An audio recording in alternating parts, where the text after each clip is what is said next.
Welcome to today's Cabinet. And the first, can I ask, please, if you've got mobiles, put them on mute or turn them off. And as and when you do get the opportunity to speak, can you make sure you speak directly into the microphone so everybody can hear you, particularly those that are observing the meeting online this morning. So apologies, Kate, I think we're all here, aren't we? Yes. Minutes of the meeting held on the 25th of July. Can I sign those as a true record? Everyone's nodding in agreement. Declarations of interest? Any member of the Cabinet got a declaration of interest? If not, if it comes up during the meeting you feel you should have done, then let me know.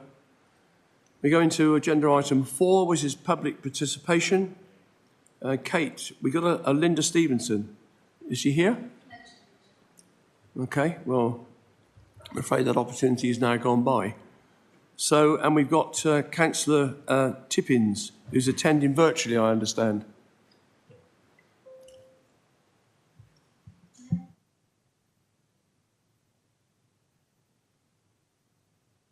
She's not here either.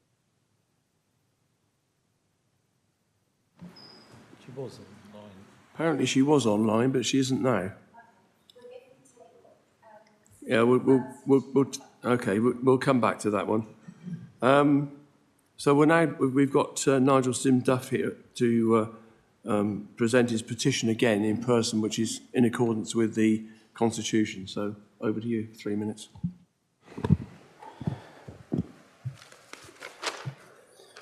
I just want to start by saying it's brilliant having this meeting here because it's only cost me £1.50 to park in the car park opposite.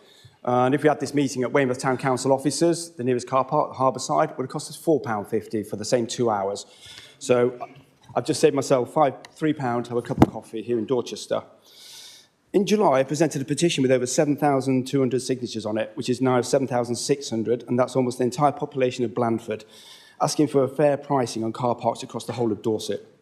You claimed in March that you were minimising the cost increases on Dorset residents and businesses, but you unashamedly maximised them on Weymouth residents and businesses and other beach towns. These places don't have a magical pot of gold in the summer because we have a beach or visitors will come to the shops or cafes, whatever the prices. It is clear to me that visitors are not coming back in the numbers they were, nor will many ever be coming back if you follow the complaints on social media from visitors or in the Dorset Echo letters pages.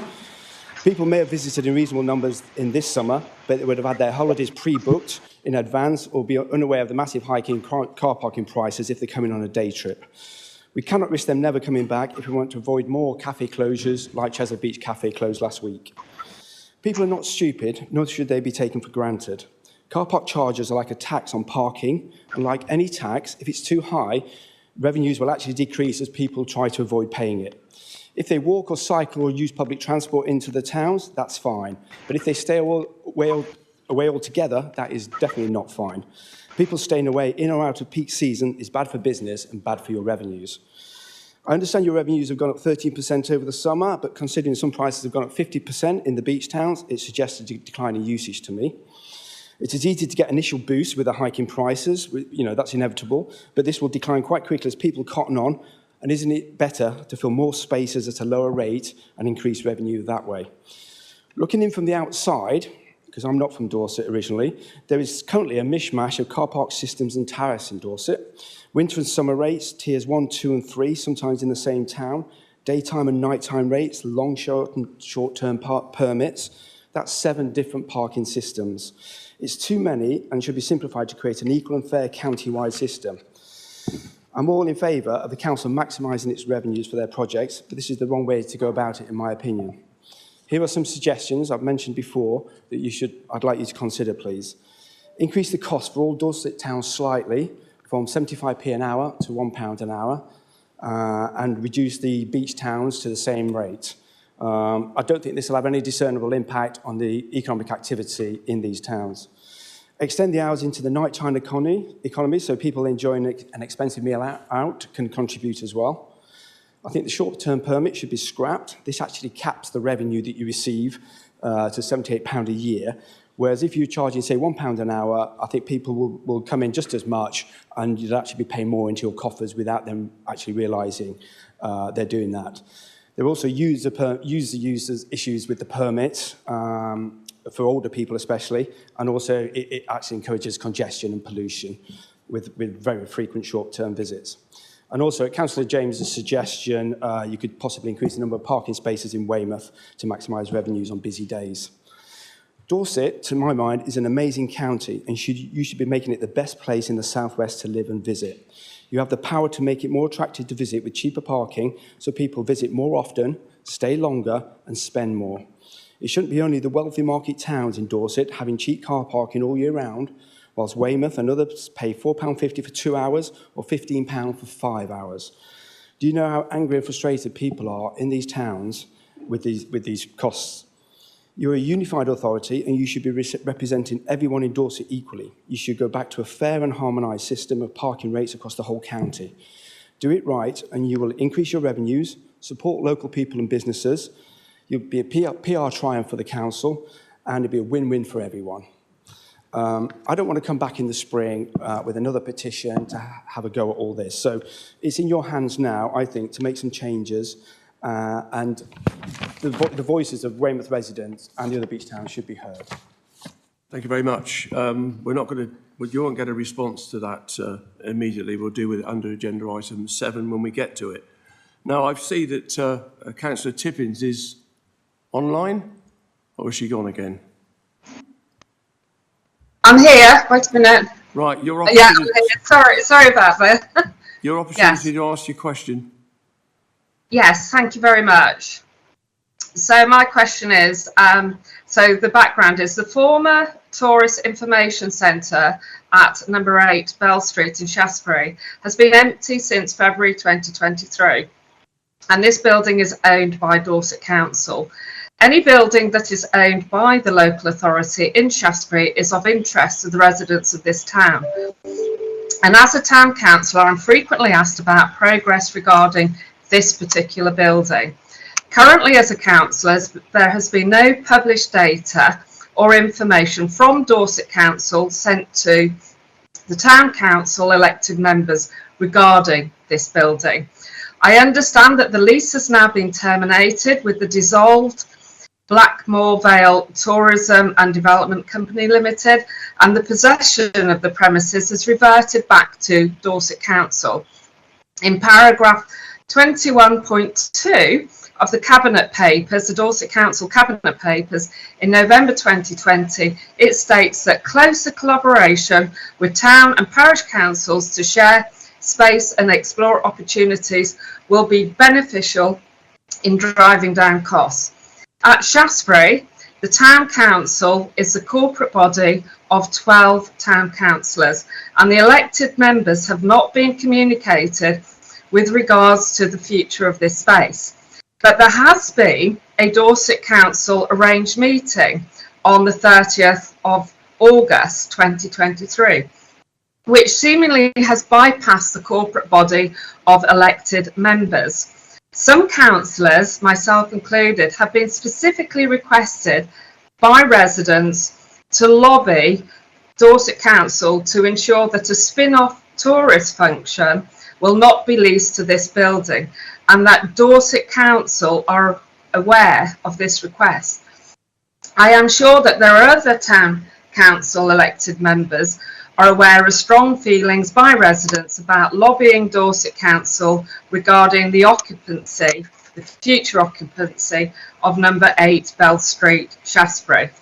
Cabinet may or may not be aware that the former tourist information volunteers, around 20 Shaftesbury residents who used to occupy number 8 Bell Street, have now all successfully moved to be located next door in the Morrison's shop. So we've got a new tourist information location. Please can I request that Cabinet ensures that the Town Council, the 12 elected members, are not bypassed and are truly involved in the future of number 8 Bell Street Shaftesbury building in an open and transparent manner, as specified in paragraph 21.2 November 2020 Cabinet Paper. So that's my question. Can I request that this actually occurs? Thank you. Andrew Parry, let's respond. Thank you, Councillor Tippins, for your question. The Council's tenant in Shaftesbury has gone into administration, and in accordance with standard procedure, the property will now undergo a full condition and compliance survey with a view to carrying out improvements ahead of its future use. Part of that process will involve an options appraisal to determine the best use for the site, and the Council is very keen to work with the Town Council and councillors to ensure the facility is not left unoccupied and provides a facility which meets the needs of the community. The Council has sought the support of Bree Logan, the Town Clerk, to provide informal key holding services to assist consultants and contractors in access. Thank you. Thank you very much, Andrew. Kate, Linda Stevenson, she's not here, is she? No? Okay. In that case... Oh, she's here. There she is. No, show her with...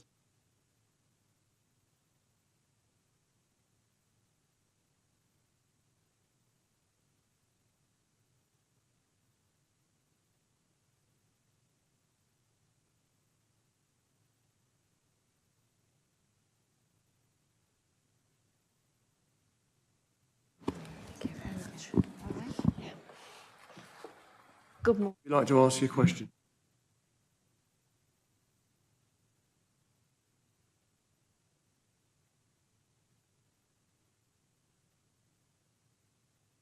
Oh, thank you.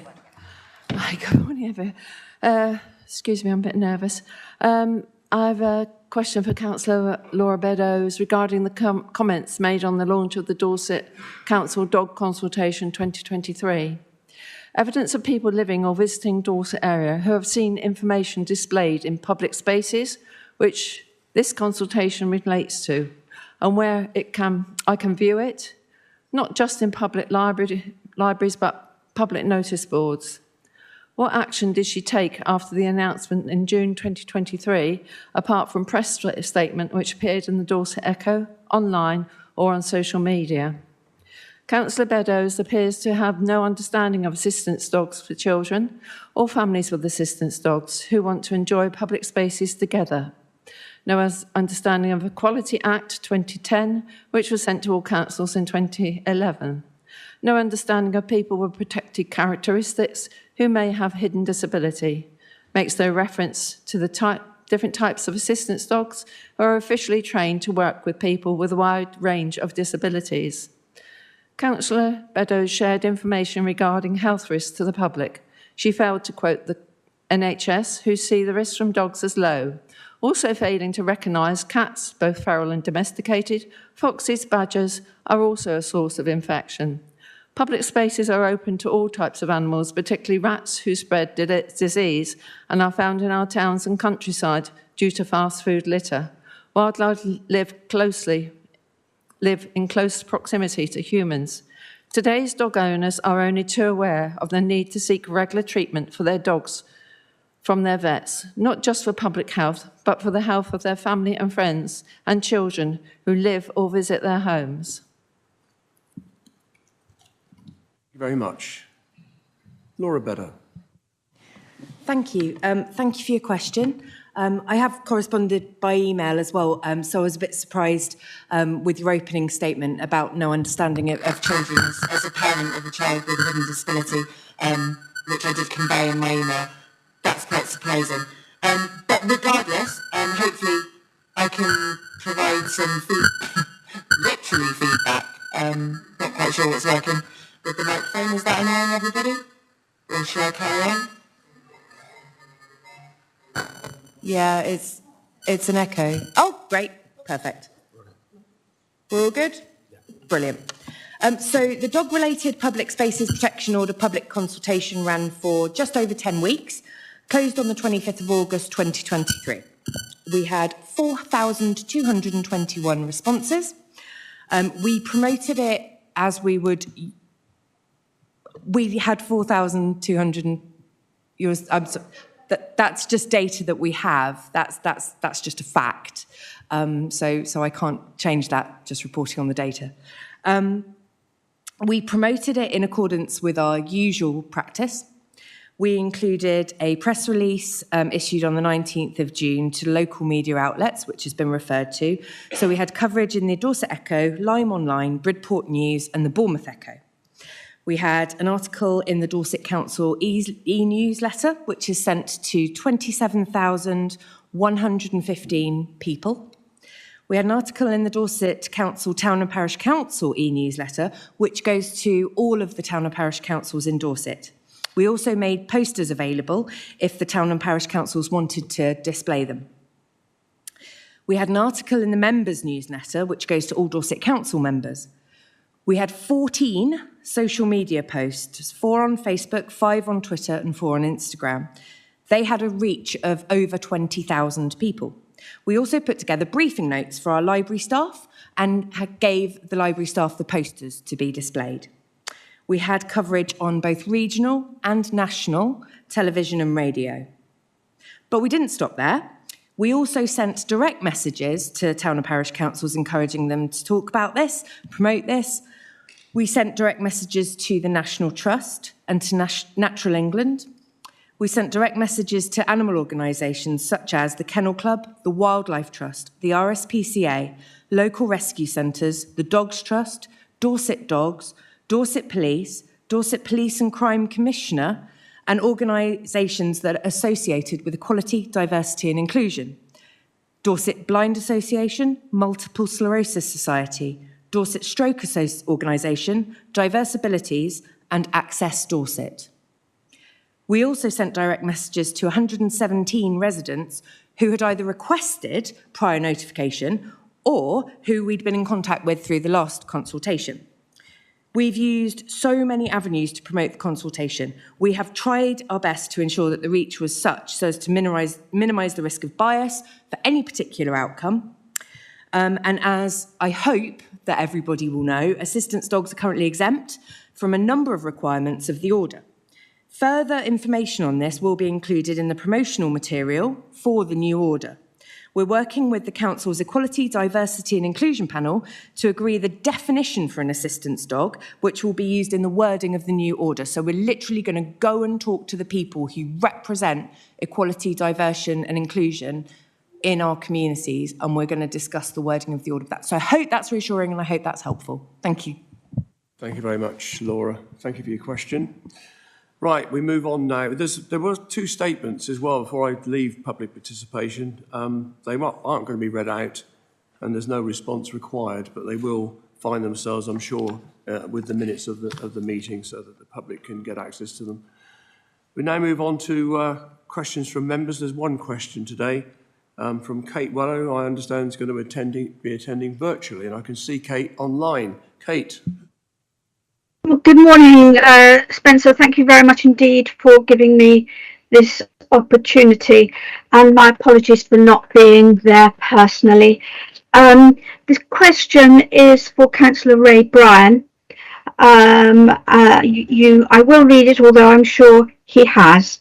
There are accidents that are sadly unforeseen events that no one could predict, and therefore no mitigation measures, sorry, I don't read terribly well these days, can be taken. And there are those which we all anticipate at some time and the risk of which can be reduced. We in Weymouth, as everywhere, experience both, but there are 2 I wish to highlight. The traffic lights next to the Asda supermarket. Travelling along Westway Road to the lights, there are 3 options. Turn left onto a filter with no light present and it's no problem. Straight across to Boot Hill on a green light. Requires vigilance but not essentially a problem. Turning right into Newstead Road towards Asda on a green light requires nerves of steel or ignorance. Ignorance because despite having a green light indicating go, your way is clear, vehicles in 2 lanes travelling in the opposite direction also have a green light and believe the way is also clear for them. Locals have over the years, since this design in 2012, become used to the hazardous junction. Our population trebles in the summer with visitors. People do not expect to meet traffic coming towards them at speed when the green light indicates they can go. I know roundabouts will not be reintroduced, and for the most part the replacement traffic lights work in the other locations. But please, could engineers be instructed to look at this junction with some degree of urgency and find a way, it can't be rocket science, to create a designated filter light so that if you turn right on a green light, you are not risking your life.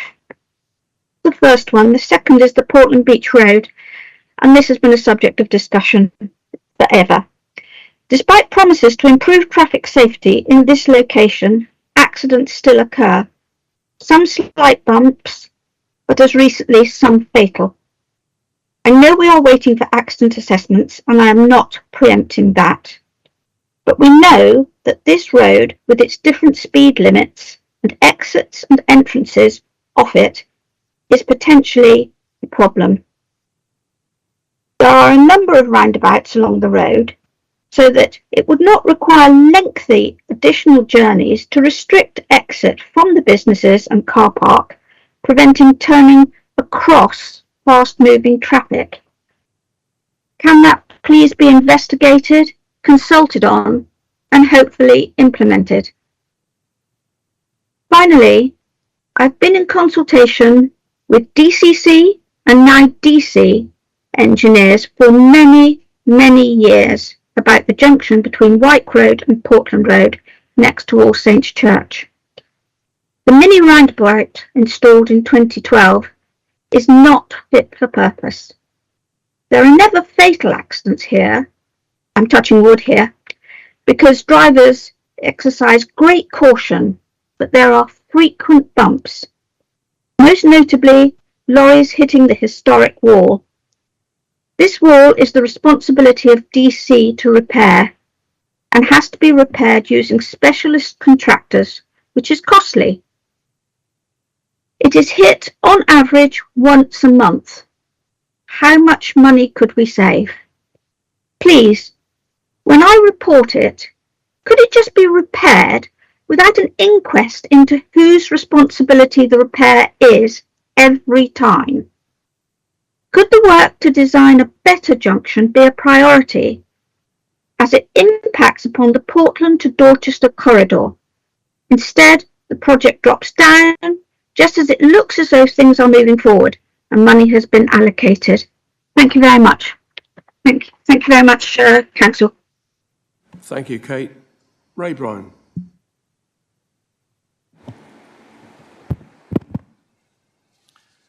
First of all, can I thank Councillor Weller for her question?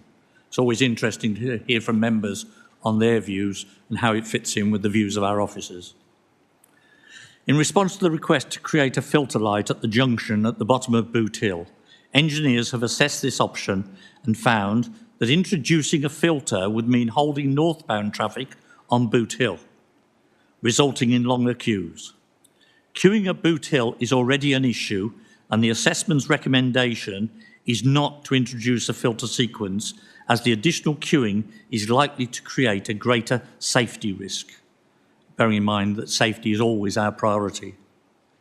The junction was designed to relevant safety standards, and the current system of giving way to oncoming traffic when under a green light is a requirement under the Highway Code, something I wish a lot of motorists would read occasionally.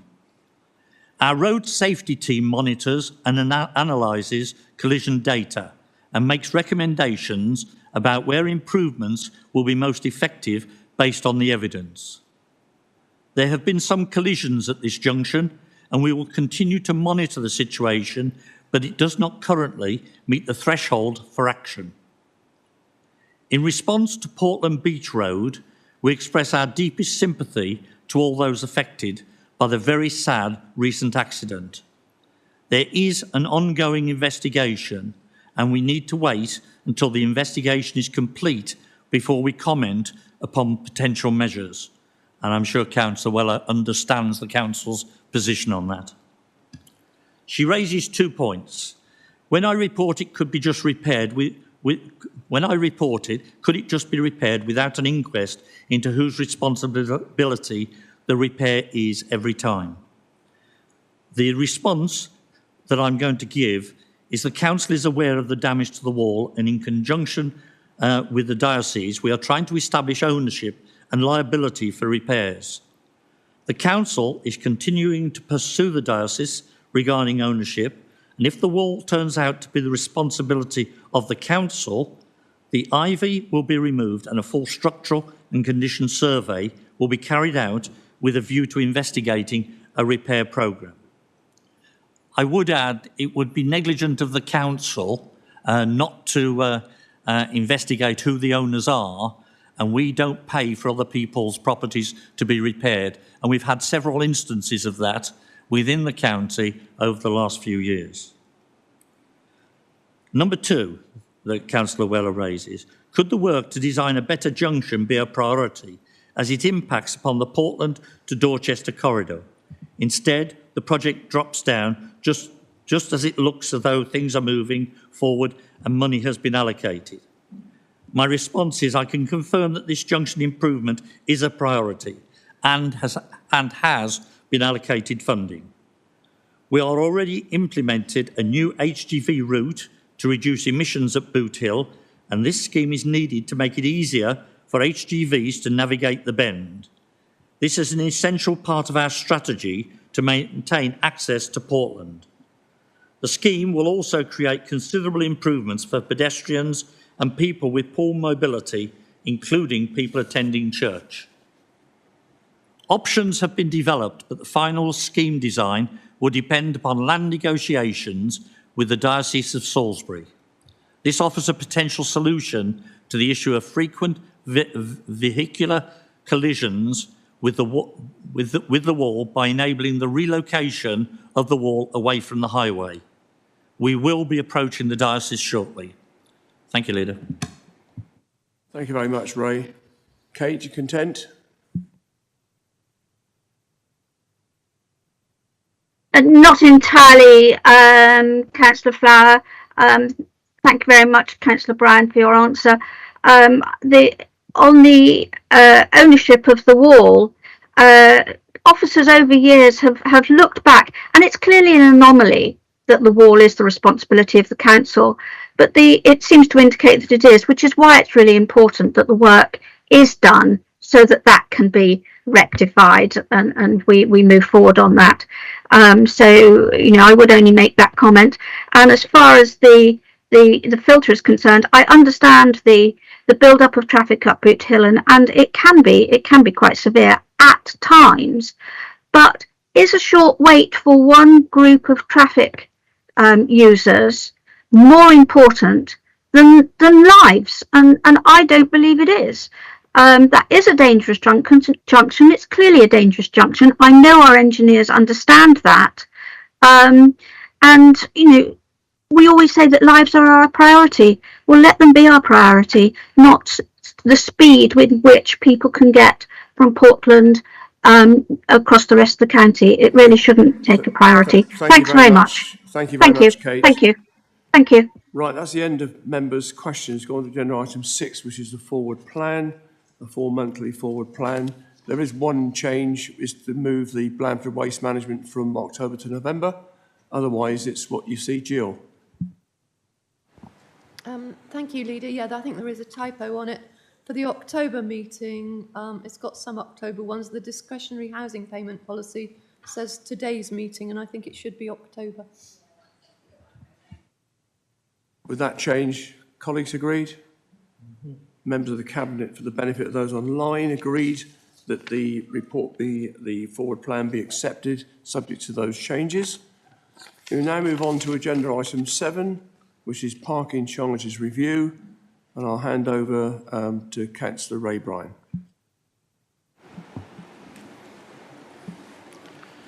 Thank you, Leader. I received the petition, and having read the petition, the way it's written, had it been presented to me, I'd probably have been signing it. But that doesn't actually solve the problem.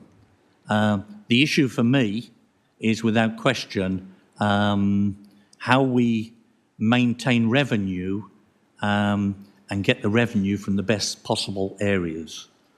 I've listened to the petitioner again this morning, and he gives a very frank view of where he sees this, and he appears to say that his business is being damaged. I'd like to take the opportunity to just read something else that's come up been brought to my attention by a gentleman who owns a cafe in the town. And he states quite clearly, "I own a cafe in town, and we've been extremely busy throughout the year, and with record-breaking weeks through August. I think once a business is established and is consistent in what they deliver, customers will always revisit, and repeat holiday makers will also revisit. For my own experience, I did buy a yearly permit for myself, costing £260 a year, which, for the point of information, is 79p a day, which has saved me nearly £1,600 a year. So if you can afford to buy a permit, do so. Saves taking cash cards to pay for parking, as a lot of my customers have done once they know of the savings they can make by buying the permits. I do feel for businesses that are affected and for the people that want to come to Weymouth to shop. The only thing I would put to the council is to have a better serviced park and ride throughout the year, which would benefit the town, something that we're looking at. If I may, Leader, we need to look at the reports in front of us that was based on the petition. And we were asked to assess whether we can see any damage to businesses, and whether we're seeing the turnover up or down, whether we're seeing the use of the car parks up and down. So in the report, we show several areas of comparison, and hopefully everybody's read the report, so they'll know what I'm meaning. It shows quite clearly that the permit use is up quite dramatically, where people became aware of the permits. Although they've been out since 22, people are only just becoming aware of what they can gain from the permits. So we see that as a growing trend. What we have noticed is there is a movement away from staying in the Weymouth car parks. And I've got to say, when you look at the weather during this August to last August, you will see why people move away from the car parks. Because the car park income in our other car parks is all showing quite a sharp increase. So they're moving from the Weymouth car park, they're visiting Blandford, they're visiting Dorchester, they're visiting other areas. And that's why we're seeing the increase in the car park usage in those areas. I come from the hospitality industry, so I understand the pressures that are on the hospitality industry in a tourist area. And I am doing my level best to try and make this as amenable to everybody as we can. My responsibility is to make sure that we have revenue to repair the roads and other areas within the highways banner. Can I just point out that any income that comes from the car parks is ring-fenced for highways usage. I would also point out that in the charges that we make, we lose 20% in VAT because they are vatable. We pay over £1 million a year in business rates. Nothing I can do about that. So when you start to analyse the charges and the fact that these facilities are available 12 months of the year, but the prime time that they get used is the summer period, I think it's very important that people understand that we have to look at where our best avenue of income comes from and adapt accordingly. As you go further through the report, you will see on a number of occasions where we see a variance in the figures. Some are up, some are down. The team have worked exceptionally hard to try and pull together as much usage data as we can. Unfortunately, the data we were handed as a unitary council from the Weymouth and Portland Borough Council is extremely limited. In fact, I'll go as far as to say most of it is non-existent, which is very sad. That's not just Weymouth and Portland, let me add. That was most councils which were in operation before we formed the Unitary Council. We have invested heavily in new car park machines to give us the data we need. And a full review will happen every year to make sure that we've got the right charges in the right places at the right times. I'm very aware that the summer season has extended dramatically. As an ex-hotelier in the Bournemouth area, my season used to run from June through to second week of September. At that period, everybody left. That is not the case anymore. We're an all year round facility. People are coming into Weymouth every opportunity they have, and that's what we need to encourage. I'm just looking for something that I need to talk about, if you'll just bear with me, Leader.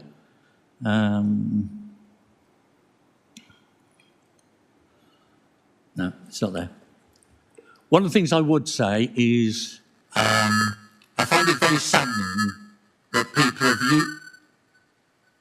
I find it very sad that this has caused a...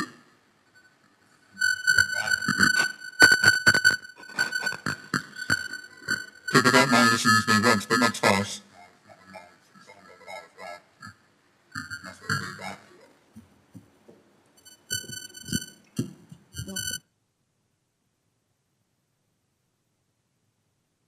Well seated. Is that better? Right, thank you. I thought I was going to get my technical situation there, where if all fails, just hit it. But I get accused of that at home. So one of the things I want to impress on everybody is there's been a little bit of damage done to the reputation of Weymouth by this exercise that's been carried on in the media. And I hope the media will acknowledge with me just how good Weymouth is, just how good it is to visit. Just acknowledge the fact of all the work we've done in Weymouth to improve it.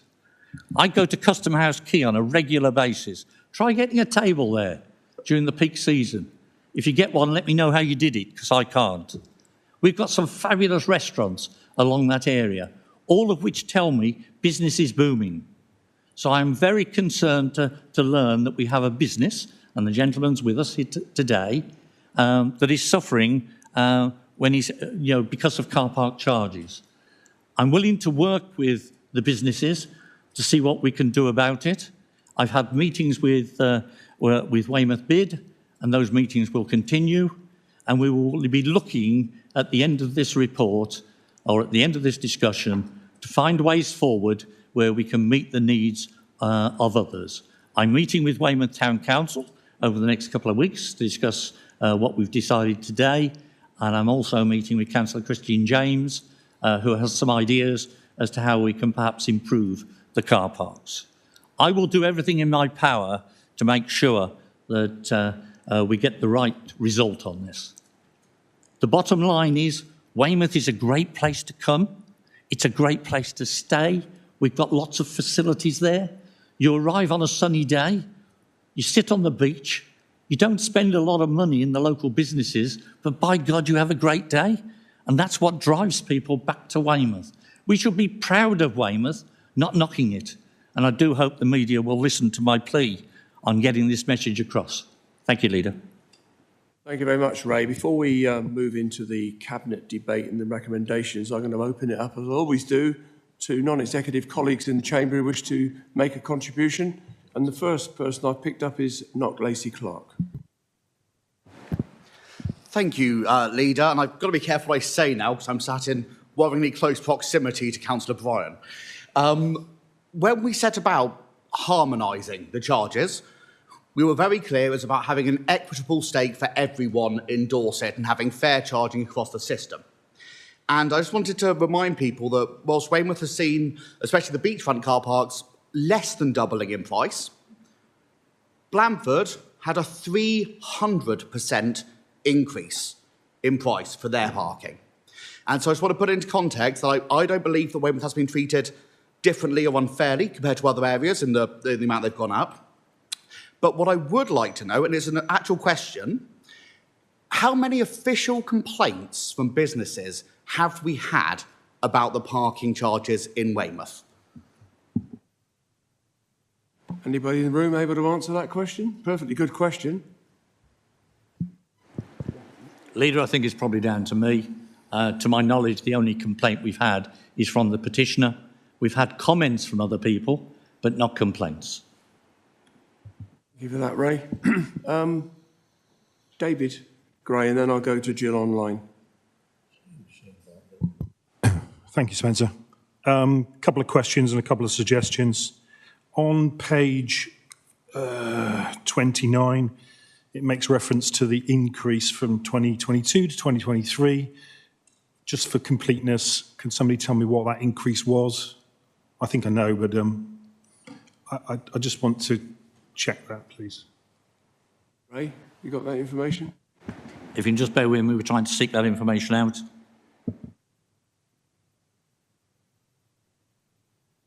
Is that your only question, David? Okay. Sorry? One more. The next question, then we'll find it. Oh, you got it? I think we got the information for you. I'm being guided by my colleagues alongside me that obviously the increase was from £10 to £15, and that's actually in the paper. Any other question, David? Yes, you are correct, Ray. Just for completeness, I wanted to make the point that that's a 33% increase in a year that inflation was running at 12%. So just for the minutes, that's what we put it up to. And if you look at the data, and I'll come on to the second question in a minute, you can see that the smallest increase, given the weather issues and all the rest of it, has been in the category 3, £15 a day issue. So I definitely think there's something in the data that tells us that that is the most unpopular element of the 3-tier. And I supported the 3-tier, as Ray knows, but I think we've gone too far in my view. £15 is just too much. My second question, though, is statistics, which you can say anything.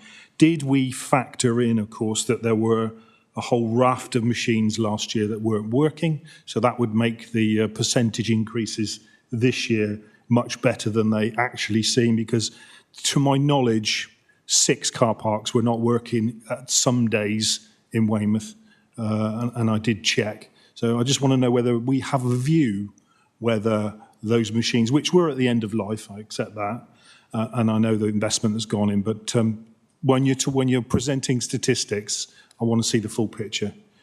And after that, I've got a couple of suggestions. Thank you. Thank you, David. Comments? Yeah, I think it's Councillor Gray, as always, has been very fair with his comments, and I thank him for that. I think it's important to realise that car parking charges are never going to be everybody's favourite subject, because we all think they should be much cheaper. But I do think it's important that we understand that we've invested in new machines because of the damage that was created to the old ones. Not only did we have them damaged, we actually had them cut off and stolen. So the data isn't exactly as reliable as I would like, but the new machines going forward will give us all the data we need as we look at what we want to do next year. And I hope Councillor Gray will help me on that. I would point out that at a previous meeting, I brought forward a paper that would have brought in evening charges and also an increase in the basic charge. Those were voted against, so it was a case of going back to the drawing board. Everything is on the table for review. That's the way this council works. We don't have blinkers. We don't work in the dark. We're very open about what we're trying to do, and I'm hopeful that our overview and scrutiny committees will continually look at the work I'm doing on car parking and make their recommendations, because we operate on the basis that if the recommendation is fair and is based on sound knowledge, then that gets a good hearing and we deal with accordingly. I hope that answers your questions, Councillor Gray. Being very good to you. I'm indulging you this morning. Last one, please. Thank you. A couple of suggestions from residents I've collected. Can we consider, please, some sort of quarterly payment for the short stay permit, as we do for the long stay? That would help people who can't afford £78, and there are a lot of residents who can't. Secondly, I'd like to ask, can we extend the short stay from 2 hours to 3 hours? Because a lot of people, 2 hours isn't, if you've ever been to a doctor, you know 2 hours isn't damn well enough. So can we extend it to 3 hours? As far as review is concerned, I'd like to see this, Spencer, in the forward plan. I'd like to see us formally say, we will review, because it's a very contentious issue, and residents will want an opportunity to look at the data, will want an opportunity, and given that this council finishes in April, I'd like to see a review before then. Thank you. I think you've discovered that one of the recommendations is an actual factor review. So do you want to pick up on the other 2 points, Ray?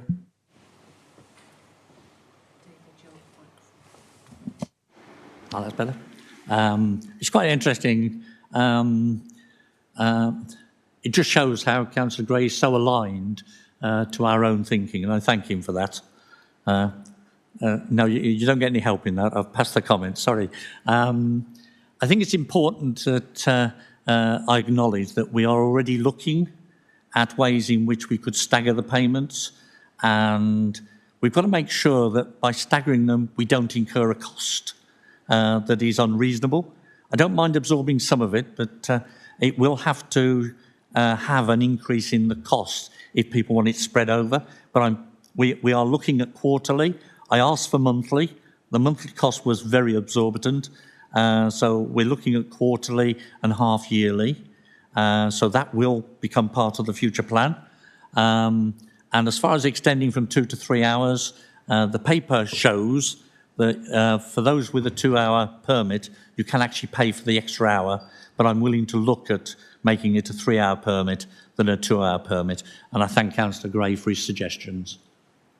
Yes, I also share that. Thank you, David. Right, Jill Taylor, you're online. Thank you, Councillor Flower. I just wanted to talk a little bit about this. The first thing I want to say is that I don't have a problem with the 3-tier charging system as long as it's done properly. And I did vote for that when I had the chance, and I'm quite happy to say that to the public.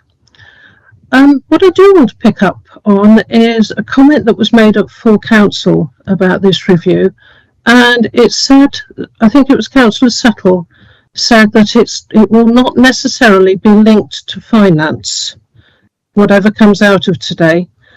And I think that's quite an important point, because that is where I'm coming from, that the finance shouldn't be the be-all and end-all of our car parks. I represent Western Ward, which, as I'm sure you will all know, is a deprived ward.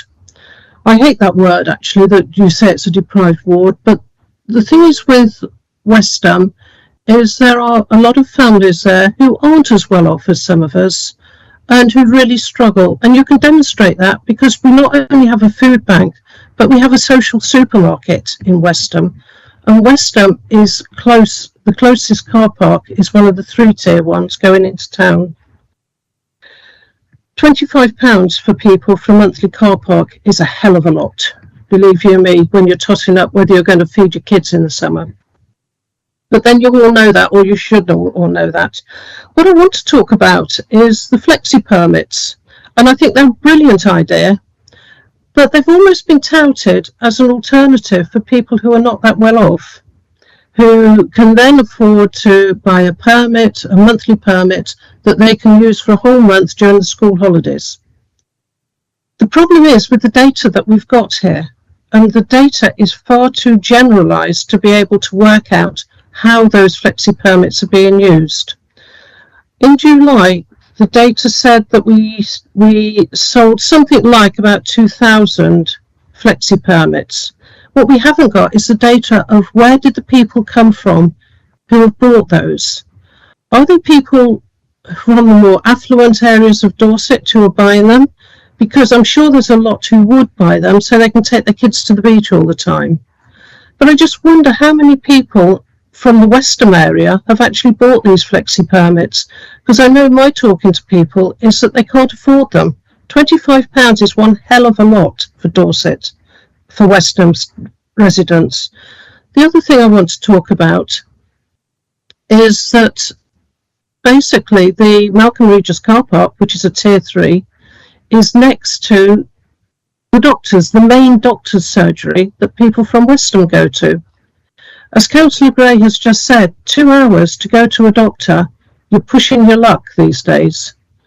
And if you've got residents, as we have within Westham, who go to doctors on a weekly basis, then it's actually costing them a fortune. Some of these are struggling to drive cars, let alone having to pay for the car parking fees. And I know having to pay for car parks is part of the cost of having a car, but I think it's these people that we've missed out on. We don't know how many from Westham have had these flexi permits, how they're actually being used. It could all be people going to Lyme Regis for all I know. What I'd like to suggest is that when this goes to scrutiny, that there's more work done on it. Oh, does that mean that we've got the data broken down by area? We have. Good, because that would have been really, really useful to have been included in the paper. Is it possible for you to give me that? Can I ask for that then? That's my first question. Can you stop then? Let's ask Ray and co. Yeah, I'm just waiting for the red light to come on. I have in front of me a copy of the purchase of the permits by area, and so the data is available. I'm perfectly happy to share it with you, and it will obviously form part of any future actions that we take. I would point out that whilst everybody in Dorset can buy the permit, but we also made it so that people who work outside of the area, live outside the area, but work within the area, can also buy the permit. And if I give you an example, in 2023, there were 67 people in Bournemouth who work in Dorset who bought the permit. And I think that just shows that the flexibility on the permit is actually working. What we need to do is make sure that people understand the benefits of the permit. It also has its negatives, because in the report you've got that you will see the usage in the tier 3 car parks. We can't add the usage, the cars that go there on a permit. We're working on that at the moment. So whilst the numbers may look down, if people have been buying more permits, those numbers will be down. Again, I've got to congratulate the team that have done all this work. We're learning and we're listening, and we will make some modifications. And I think she's raised some Councillor Taylor has raised some very good points. And I'm always prepared, as you know, to sit down with anybody and talk through a way forward. And I hope out of this meeting we'll have more conversation across the boundaries to find ways of resolving what has become an issue that shouldn't have done. I go back, Councillor Taylor, you live in a great area. It's got so much opportunity. Don't keep kicking it. Let's boost it. Let's get the message out there that for people to come to Weymouth, to spend their money in Weymouth from outside, because it helps the local taxpayer. And that's what our aim is, to give the best possible deal to the local taxpayer. And if that means we penalise one or two others outside of the area, then so be it. Jill, if you've got a second question, please ask, and I need to move on then, please. Because we've got scrutiny coming, ample opportunity for a really good debate, a thorough look at the impact of the policies that we've adopted in this council around car parking. You got anything else? Okay. Now, can I ask a second question then? Can I suggest that the winter charges are altered by probably 2 weeks, something like that, just in response to the petition that we've had and the feeling of the residents in Weymouth, either 2 weeks or 4 weeks. This would be quite a simple thing to do. We haven't got the costings on that available at the moment, which is probably why you'll say no. But if that's something that we can consider, because we've got until the end of the month to do that. And the other thing I would ask is that in the review, can you look at the restricted mobility car park permit, please? Because that's only available to people who drive cars. And people with restricted mobility quite often haven't got car parks, haven't got cars or permits. Thank you. Thank you, Jill. I think the colleagues will take that on board. I don't think we need to dwell on that any further this morning, but your points have been registered. Can I move on to Shane Bartlett now, please? Thank you, Chairman. Councillor Shane Bartlett, ward member for the beautiful town of Wimble Minster. Other towns in Dorset are available. I'd like to make a comment that to thank the portfolio holder for car parks for agreeing to meet with Christine James. I have spoken with Christine. She's got some ideas around creating additional revenue from car parks. I myself have got some as well, so I look forward to meeting with the portfolio holder to discuss my ideas as well, because I think there is an opportunity to derive more income from car parks rather than just putting cars on them. And I'll have those conversations with the portfolio holder with this agreement. I'd just like a clarification, please, from the recommendation that's in the report. The recommendation that you've got is that the scrutiny committee, of which, as you're aware, I chair, is going to be asked to review car park charges. Can I just get clarification as whether that's to review the car park charges or the policy itself or both? Just so that I can have that before we actually vote on that, we get it clear on our heads what we're doing. Thank you. Thank you, Shane. It's a really good point. You've picked up on that. The answer is there's an amended recommendation which clarifies the role that we want scrutiny to perform in dealing with this issue. And when we get to that point, when I've heard from others around the chamber, Ray will then put the recommendations out and you'll hear what they are. And I think that'll clarify your point you've raised. Very good point. Well made. Right. Kate Weller, you want to come in?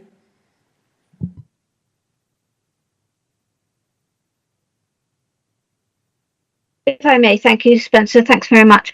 Only to say thank you to Ray for his nice words about Weymouth. And yes, we should absolutely be praising it at every opportunity because it is the very best place.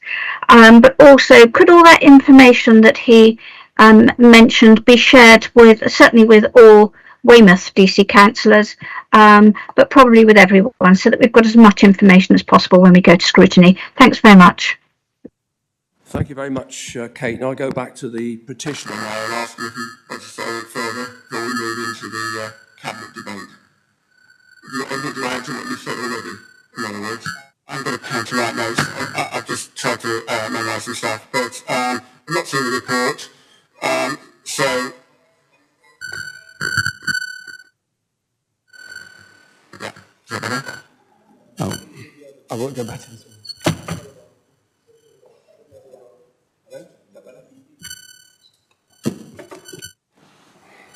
Hello? Yeah. Okay, thank you for debating this issue. On behalf of the 7,600 people that signed the petition, I've not seen the report, so I can only read what I read in the Echo yesterday, about a 13% increase in revenues, which is great for the council. If you notice, I'm in favour of proposing ways of increasing revenue, but fairly across the whole county, okay? Not loaded, just on Weymouth and the other beach. You're repeating what you've said earlier, so have you got anything else to add that we haven't heard?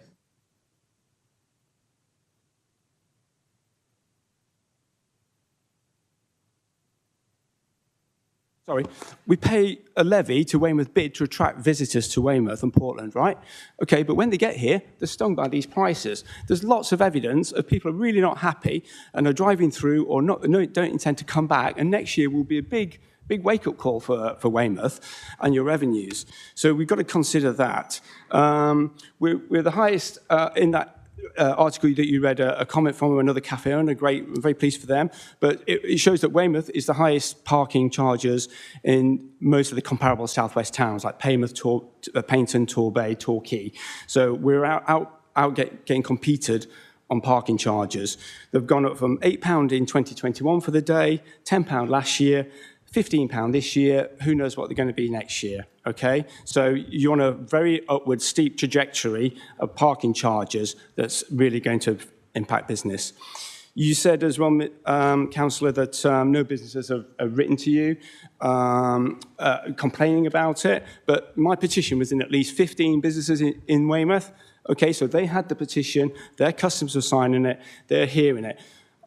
I doubt anyone has heard talked to as many people in June and July as me on this issue, because I would probably talk to about a couple of hundred people in my cafe every week, and then all the responses online. So I've canvassed like literally hundreds and hundreds of people, and I know this issue, I know what they're saying, and I'm just representing them, yeah? Okay, you know, it's hard enough running my business anyway, but when it's £4.50 for 2 hours outside, to park outside my cafe, or like they said, to go to the doctors at the Bridges Centre, it's just totally unacceptable when it's so cheap in all the other towns in Dorset. Permits, you say the permits have gone up, you sold more permits, that's fantastic, but I think I should take credit for that, because only when I started the petition online was anyone who even aware of the permits. They were not publicised, they were not sold, and it's only because we've raised the profile of the parking that the permit issue has become apparent. And I've been telling my customers, get a permit. I have language classes for old age people every Thursday. I told them, go and get the short-term permit, because they were paying £4.50 to come to the class for 2 hours. Okay, go get the permit. Okay, so don't take credit for that, please. I want more revenue for the... Sorry? I want to get into a conversation. Come back when gentleman's finished, not.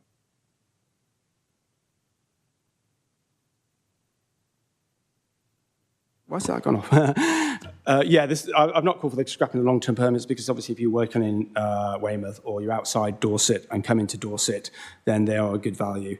But if you're having a review, you should perhaps consult with people, residents of the most affected towns, and have their voice heard.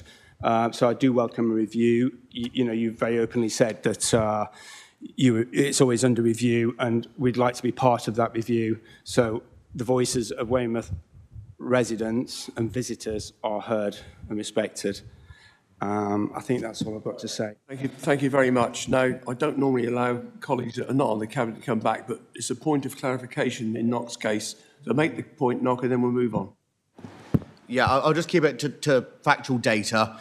The number of permits sold in Weymouth has marginally dropped this year. So since you were advertising it, it's gone down slightly. When we were advertising it, it was higher. The permits have been advertised by Dorset Council. So that, right, moving on. Last person, Simon Christopher. It may appear difficult for somebody who doesn't have very many parking spaces in their ward to actually comment on the matter of parking. It does occur to me, in the absence of the member from Lyme Regis, because Lyme Regis was mentioned earlier, that having looked at the position in Lyme Regis, because clearly some of my residents have holiday businesses, etc., and there are issues concerning charges in Lyme Regis. And the comments of Ray Bryan previously have been excellent. But the point is that the Dorset Council car park charges, when you compare them to the Town Council and the private operator in Lyme Regis, are very competitive. We have heard a great deal this morning in connection with people travelling from Dorchester to Weymouth and Weymouth to Dorchester, and indeed some councillors. And I would point out that as we have a climate emergency, it occurs to me that when my late lamented mother-in-law was in Dorchester Hospital, my good wife and I travelled to Weymouth and back, and two of us travelled to Weymouth and back on the train, and there are two stations in Dorchester, for £8. So there are always alternatives for people getting to Weymouth and Dorchester. Now, I have mentioned Lyme Regis previously, it may occur to many people somewhat strange that John Betjeman no less, did not describe Lyme Regis as England's most attractive town. Earlier this year, my wife and I visited Ludlow, described by Betjeman as England's most attractive town, but there were still empty shops.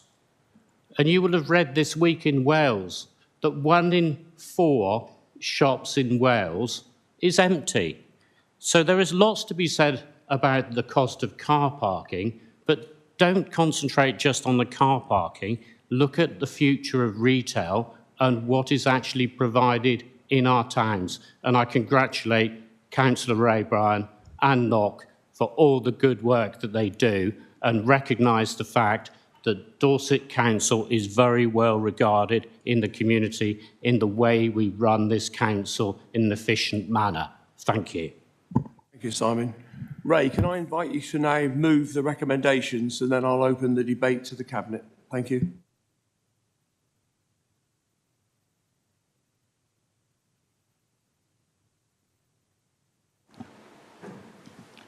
Yeah, thank you, Leader. Before moving the recommendation, I would like to raise a couple of points with your permission. I think it's important to note that this year is very different to previous years. Yet again, there's variances caused by, unfortunately, some pretty poor weather. What we are seeing is that people are still coming, because if you look at the movements on the roads are still increasing. So but what's happening is they're going from place to place rather than sitting on the beach. I know that's not good for Weymouth businesses, and I'm sure that with some of my other portfolio colleagues, we can work with the Weymouth businesses to see what we can do jointly to enhance their businesses. I mean, I did actually go to the gentleman that raised the petition to his premises. Unfortunately, I arrived there too early and he wasn't open. And by the time I'd finished my meeting at Harbours and Weymouth Town Council, he'd closed. So whether it was deliberately that he knew I was there, and I'm sure it wasn't because he's smiling, but we are making an attempt to talk to people. And as I say, I pick up on a previous comment. Yeah, I will be talking to Christine James because she was the portfolio holder under the old Borough Council. So she has some knowledge, and I'm perfectly willing to listen to people that have knowledge and have data that can help. You know, saying that lots of businesses are suffering doesn't actually help me. Tell me who they are so we can work out what we need to do. We need facts. We need data. We respond to that. And unless people write to me, I won't know. That doesn't mean I want my email box filled tonight, please.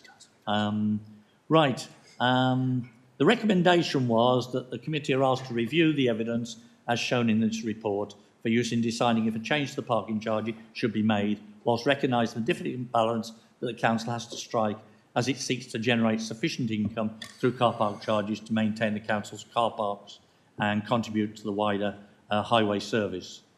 I would add at this point, actually, can people remember how little money we take from the council's coffers to run highways? Most of our money comes from outside, which includes car parking, but we're very reliant on DFT money to keep our roads, which are in far better condition than most of our neighbouring counties. And having driven to Birmingham last weekend, I can confirm I'm very proud of our roads. The reason for the recommendation was made at full council to debate the new charges with the view that if the evidence clearly showed a detrimental effect due to the car parking policy, then change would be recommended. In front of us, as I say, you've got the full papers. There is a slight amendment, if I may, Leader, in as much as following the Cabinet is asked to review the evidence to decide if a change to parking charges should be made.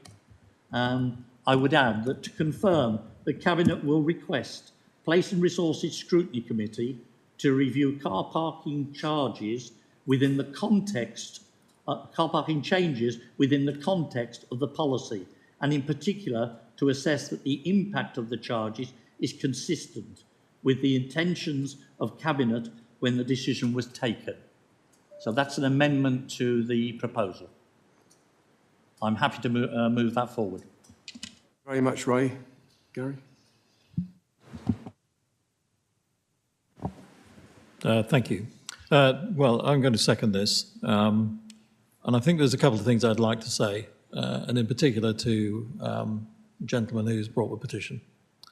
As you know, I spoke at the main council meeting and promised that we would debate this today, which we have done.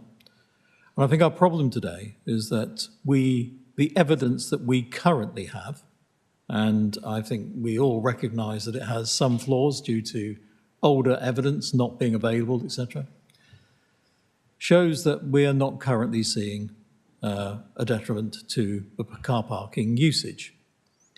I think what we need to do today is to reassure those residents who do have concerns and the businesses have concerns of this council's ability to change, and that we are listening, and that if in future there is a clear evidence of a change that is to the detriment of the people and the businesses of Weymouth, we would change.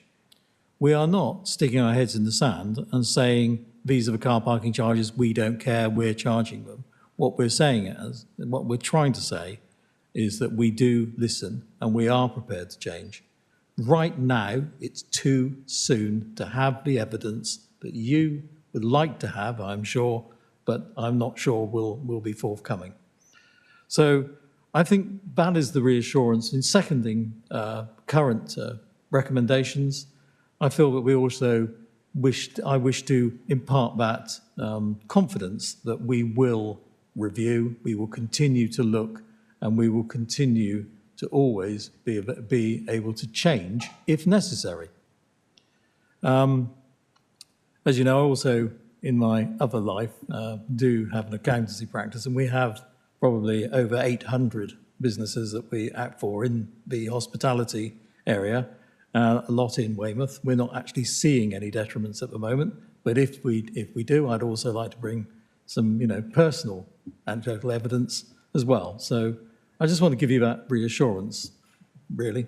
Thank you. Thank you, Gary.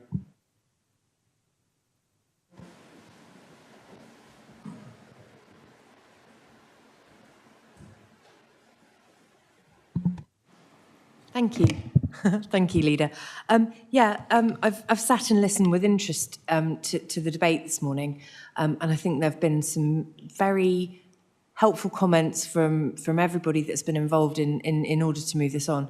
I'm really glad to hear the reassurances about going to scrutiny and about reviewing. I think it goes without saying, I hope it goes without saying, but I wanted to say it anyway, that my customer services team stand ready to work with parking and look at how we organise those permits, how we charge for those permits. And also, the customer services team does have responsibility for bringing in, we don't want to bring in complaints, but for looking at complaints. And so, my teams are there. We want to work together across the council to make this process as effective and smooth as we can. So really just that offer that we work with you to make it as good as we can.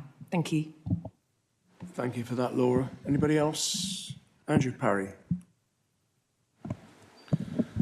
Thank you. So we're really in the territory here of supply and demand and price elasticity, if I recall my A-level business studies and economics classes. And it's a very challenging space to occupy. As you know, my West Parley ward, for example, borders another local authority, which has a coastal area across Dorset. And their parking charges can be anything sort of 45% higher than ours. But my own observation, when my friends and family in inland England come and visit, is they are absolutely hell-bent on visiting the Dorset coast. They want to see the sea. I know that we as local residents often take that for granted, that the sea is, in some cases, a few feet away from us. And we can walk along those promenades as we wish. For them, it's more of a journey. But my observation when I did go to Mudderford Quay, for example, over the summer, was that there was a high demand for parking spaces. Even though they were paying sort of £22 a day to park there. It didn't seem to affect the call for demand. The business offer in the area was impressive, though. The cafes, the shops, they wanted to see customers. They were geared up for us. And that was very, very noticeable. And that's certainly something that we must keep our eye on the ball about, is we have a good offer once they arrive there in our car parks. When I go to places like Exeter, for example, I know that they have an impressive park and ride system, and I do use it, and it is popular. And perhaps there is a case for us to look strategically at that, and perhaps the reintroduction of it at some point.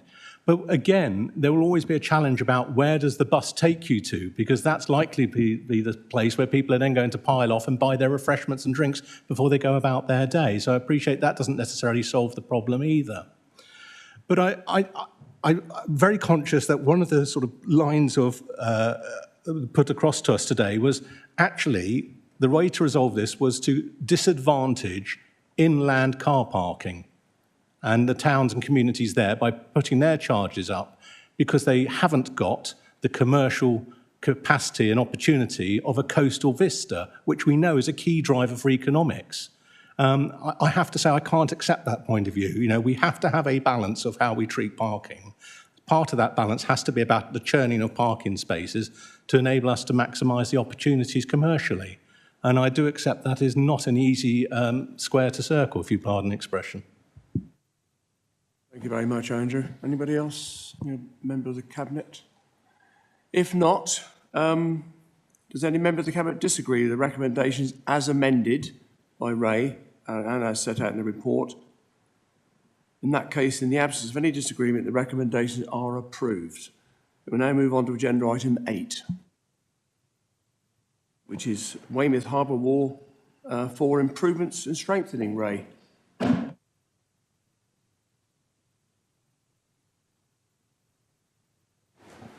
If you can just bear with me, Leader, my computer's having a bit of a fit in front of me. It says you... no, it doesn't say that. It's nice to have somebody that's technical at the side of me. Right. I'm pleased to say this is a much easier one to deal with, in as much as people must be aware by now that we have a certain amount of wall repair work that is needed, funnily enough, around Weymouth Harbour. And I'm pleased to present this report because what we're looking at is Harbour Wall 4 for improvement and strengthening. This is essential work that needs to be carried out if we wish to maintain the harbour in its current form. And I keep repeating, and I will keep repeating until I'm no longer with this council, we need to be proud of our harbour, proud of the area, and we need to invest money where it is necessary. Now, we're very lucky in as much as, courtesy of other portfolio holders, we were given an award of some money. And so the cost of this particular improvement is coming out of the Levelling Up Fund. It's not costing the local taxpayer. I have to be careful on that because all money is taxpayers' money in one form or another, but it's not costing the local taxpayer any money. Retention of the walls is absolutely essential to the growth of the harbour. And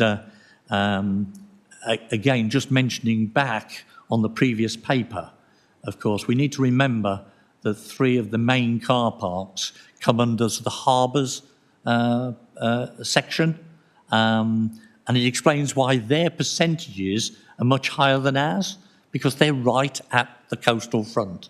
But that's, I'm sorry to say, irrelevant to this paper, but I thought I'd just drop it in there.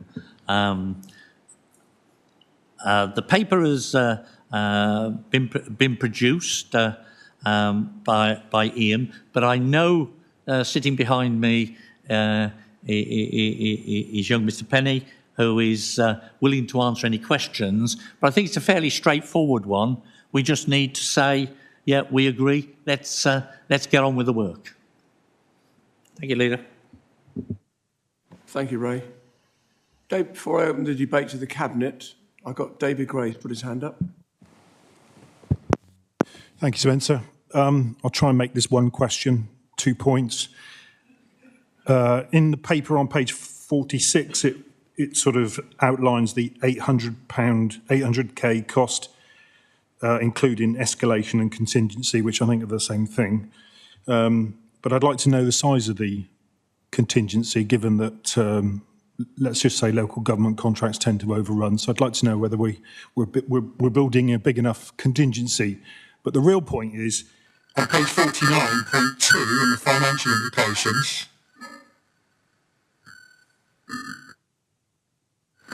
somebody's trying to...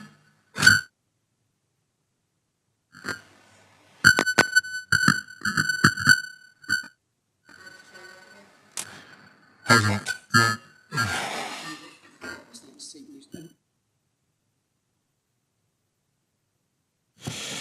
Musical chairs. God. On page 49, it mentions the 1.5 million that's coming from the Levelling Up Fund for Wall 4. So my question is, if the 1.5 million is designated for Wall 4 and we're only spending 800,000, can we not spend the other 700,000 on Wall 4I, which is next door to 4, which is equally as bad as Wall 4? So why are we not spending, given we've got to spend 600,000 this year, why not, if it's designated for Wall 4, surely Wall 4I is Wall 4, isn't it? We're all friends here. Can we not just spend it? Good question. We'll ask Matthew. Yeah, if I answer the last question first, yeah, 4I is included in the stretch. So that's all included within. We've, in order to simplify matters, Wall 4 is the entire stretch 4 and 4I. If I can just quickly find, we have 10% risk and 10% contingency built into that cost. Right, anybody else not on the Cabinet wishing to comment? If not, I'll open up the debate. Simon Christopher. As a prudent accountant, and given the recent failure of the Buckingham Group, the largest corporate failure amongst construction companies since Carillion, can I have the assurance of the portfolio holder Gary Suttle that he's keeping an eye in respect of all financial matters and larger contracts awarded by this council? Thank you. You'll see that there's a procurement paper coming later in the council, which I trust will reassure you of our constant review of all such contracts. Thank you. I don't see anybody else, so I'm going to go back to, Simon Gibson. Thank you very much, Leader. Councillor Simon Gibson, the portfolio holder for Levelling Up. I welcome the report. I'm delighted with all three recommendations in it. One of the main things that we're doing early on in the Levelling Up process is doing some of this hard work around the infrastructure that already exists to improve it, so that when we do eventually move on to the later phases of Levelling Up, what we can offer is a really secure, really well set up area on our harbour side. The three parts of the recommendation, part one, which agrees to the work itself, is a no-brainer. It has to be done. It future-proofs it, and it future-proofs it in a sensible way. Part two, from my time in the highways team, a really sensible step to work with Hanson's, a really reliable contractor. The framework has proven over a number of years to deliver good value for this council, and I think will give us the best chance to get on with this work, because in the report it's really clear that we have to spend some of this money soon. So this gives us a really good chance to do that and make some progress. And then part three, it talks about the delegation for Levelling Up, which I welcome as the portfolio holder. So thank you very much. Thank you, Simon. Jill, then I'll come back to you. Yeah, as Simon's just said, thank you, Leader. Councillor Jill Haynes, I'm the portfolio holder for transformation and corporate development. I think, as Simon's just said, this is a no-brainer. We have the money, now's the time to get on and spend it. It's getting the foundations, quite literally, ready for what goes forward in the future. Very happy to second the proposal. Thank you, Jill. Ray? Yeah, thank you, Leader. I just want to come back on something that Councillor Gray raised, if I may, and that's that because this has been dealt with by Hansons and Highways, Highways have a very good track record of coming in very close to budget or below. And I'll use two examples. The new road in Gillingham, I've pronounced it correctly today, David Walsh, so you'll be pleased to recommend to make note of that. But the other one I want to raise a point on is the work we did in West Bay, where we did the contract work ourselves. The budget was about 1.4, 1.5 million. We came in 400,000 under budget because we were very careful about the way we did things. So I have every confidence that we will come in on budget or thereabouts. But again, it's a point worth raising. If there's nobody else to speak, Leader, can I go ahead with the recommendations? The recommendations are as stated on the report, and I'm happy to propose. A seconder? Jill, I think you did that already, actually, before we proposed. Never mind. We got there. Right. I don't see any other speakers. So does any member of the Cabinet disagree with the recommendations as set in the report? In that case, in the absence of any disagreement, the recommendations are approved. We now move on to agenda item 9, Stour Valley Strategy and Memorandum of Understanding. Ray Bryan.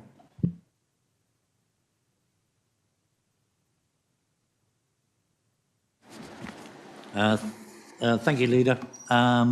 Again, it's a very simple paper.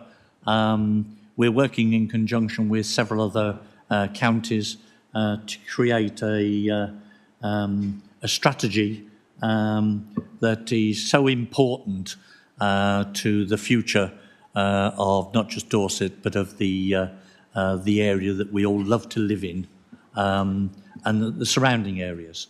Far too long we've looked at areas and thought, no, we can't afford to spend money on them. Well, this is not one of them. This is going to be something that I think people will find quite attractive. I think it's important that we support this. The good news is that the only cost to us is actually in officer time, which is why I had added to the report the fact that there is a certain amount of officer time allocated to this, so that can be costed. But that is the only cost that we're going to pick up. Again, I'm going to mention that Bridget Betts, who's the officer responsible for this, has put together what I think is a very good paper, very easy to understand. And again, it's a sign of our bid to make Dorset a better place to live and visit. So it's not just Weymouth. We've got a lot in Dorset that we have to offer. And this strategy needs to be dealt with, and it's to be included in the Dorset local plan going forward. So there's 4 recommendations on the paper, which I'll come back to when you've had opportunity to talk to others. Right, before I open the Cabinet debate, any colleagues in the room wish to comment? Shane Bartlett. Thank you, Chairman. Councillor Shane Bartlett, Ward Member for Wimborne-Minster.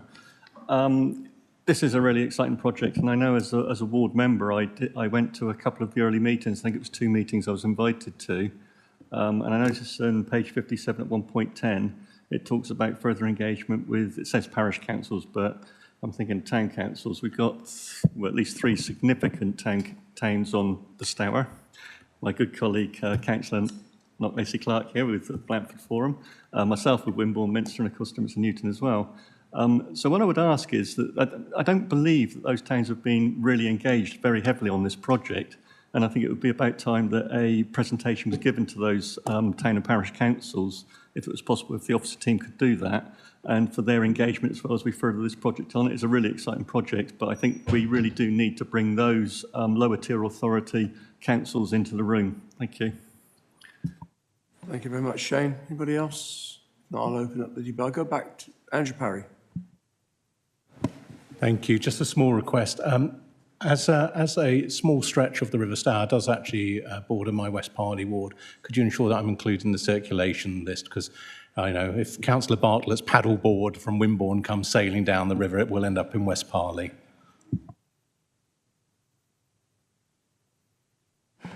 So you are on the Stour as well, aren't you? Yes. Right, I don't see anybody else. Ray, do you want to go back to your recommendation? Ray, do you want to go back to your recommendation? Right. The recommendation, as I say, is in 4 stages. Council endorses the Stour Valley strategy and support has been included in the Dorset Council local plan. Cabinet approves the Stour Valley partnership model using a memorandum of understanding between its core partners of the National Trust, BCP Council and Dorset Council. Council supports core partners developing fundraising bids to external grant bodies to assist delivery of the Stour Valley objectives, specifically DEFRA's Landscape Recovery Fund, and Cabinet delegates authority for future decision-making in relation to this project to the Executive Director of Place in consultation with the portfolio holder for Highways, Travel and Environment. Thank you. Do you have a seconder? Seconded by Andrew Parry. Anybody else wish to speak? If not, I'll go to the recommendation. Does any member of the Cabinet disagree with the recommendation set out in the report? In that case, in the absence of any disagreement, the recommendations are approved. Now move on to agenda item 10, Dorset and BCP Joint Local Transport Plan for Development Recommendations. I'm back to Councillor Ray Bryan.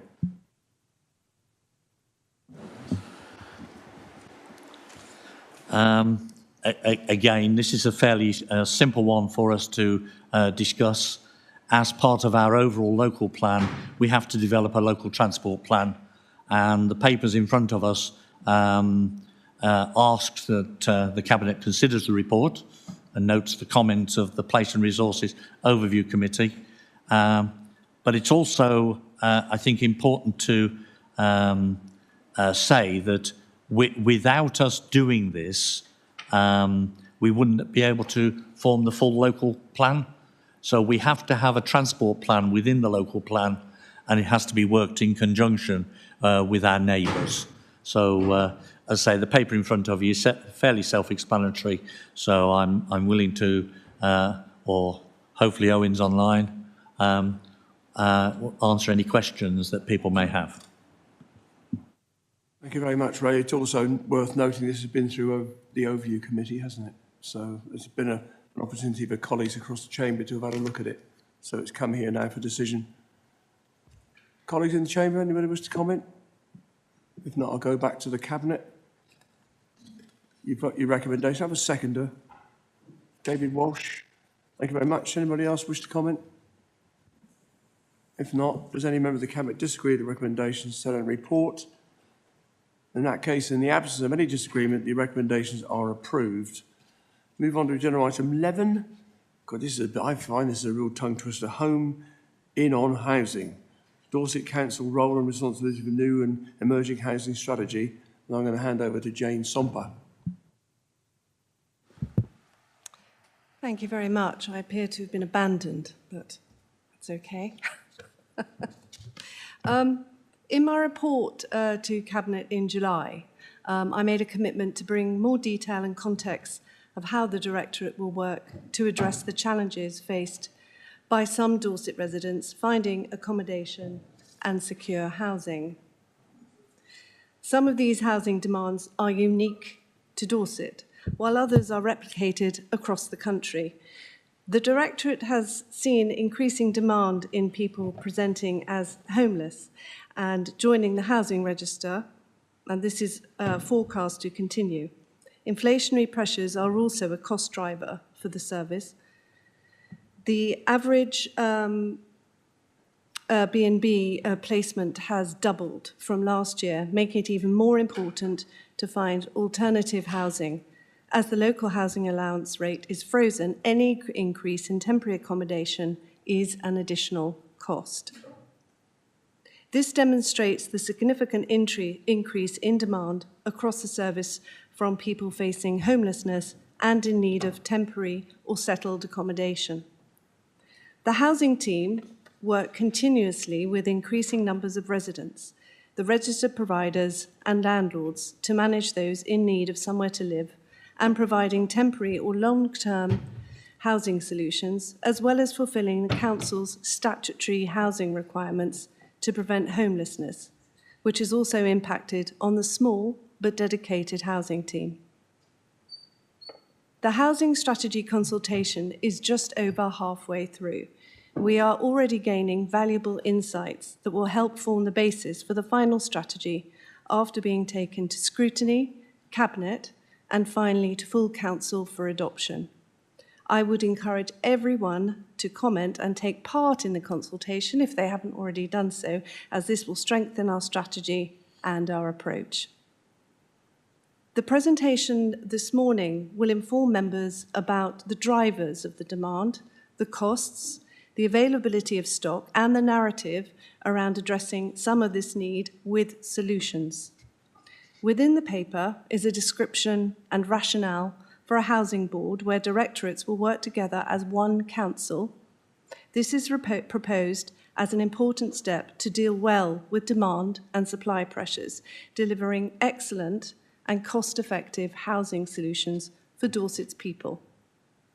Across the country, but with acute local factors in the southwest, there's a mismatch between the demand for housing and the supply of the right homes in the right places. We cannot manage this in isolation, and after the following presentation from the Corporate Director for Housing, I'd ask Cabinet to support this paper and the recommendation to set up a housing board. Thank you, Leader. I'm going to hand over to Andrew Billany.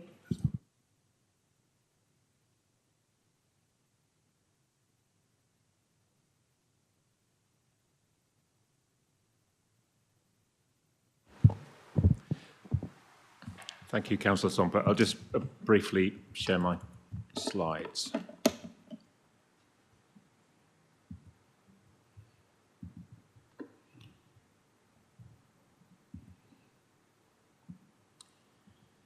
Thank you. So, some detailed slides here which are meant to supplement the paper, so I don't intend to go through every single aspect of this, but it's a widening of the context that's been set in the paper that you've already seen.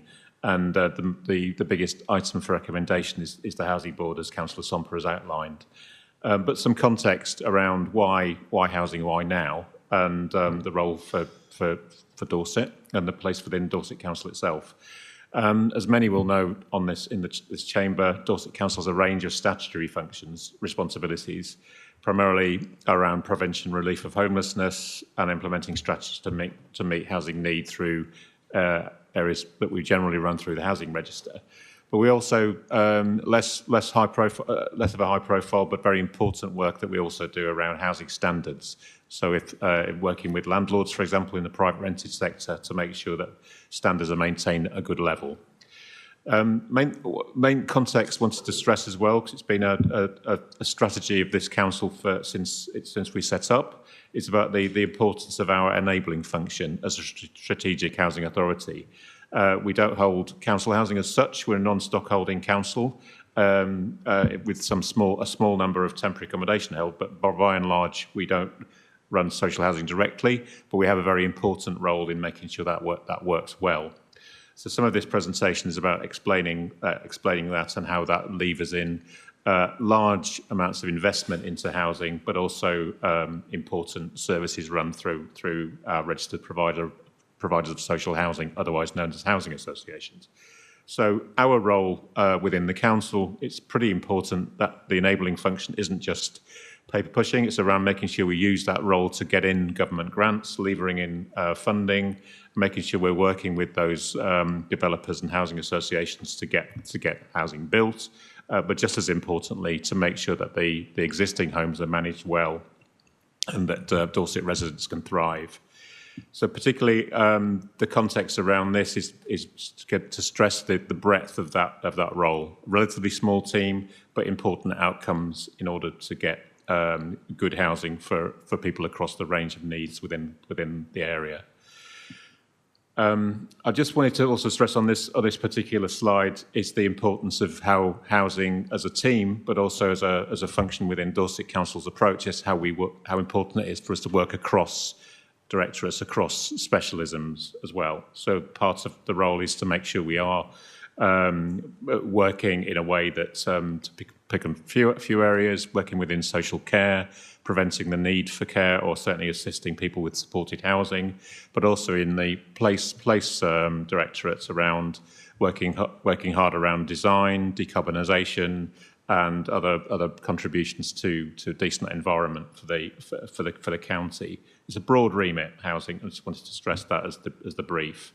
And also another thing to draw out, seeing Councillor Rennie here, as well, the domestic abuse, other areas of work that we do is to make sure we use our role in housing to prevent and support survivors of domestic abuse. I'll speed through the rest because this is just giving you some context of working with our registered provider partners as a key plank of this work. It's to stress that we're very proud, along with them, the fact that they managed to build 664 new affordable homes last year, more than we've done at any point during our existence as a new authority. But I wanted to stress also that there's more than 20,000 homes already in management. And this slide picks on the three biggest stockholding organisations, Astor, Sovereign and Magna, and gives a sense of how much they lever into the in terms of investment into the area. Up in the paper, it does highlight the fact that those 664 new homes are worth nearly £200 million. It's a lot of investment, and also 664 additional homes for local people. Why is housing important? Most of this hopefully will strike you as obvious, but it still needs stressing, is how a good home is a key plank of anyone's life, anyone's ability to do well in life, and the opposite of that, if somebody lives in a poor home, they're more likely to do badly. So this slide stresses that aspect, is how important it is for us an authority to enable is this me? Okay.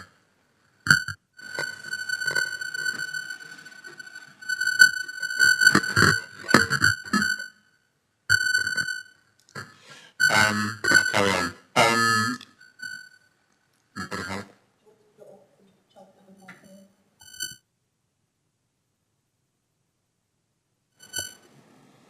Okay, I'll keep going.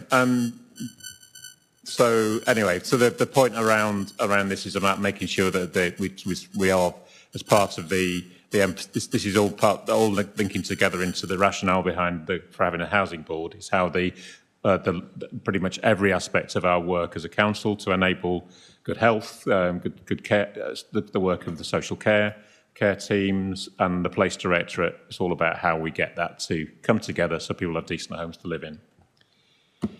Moving on, in terms of our areas of pressure at the moment, the reason why housing has come to the top of the pile in terms of our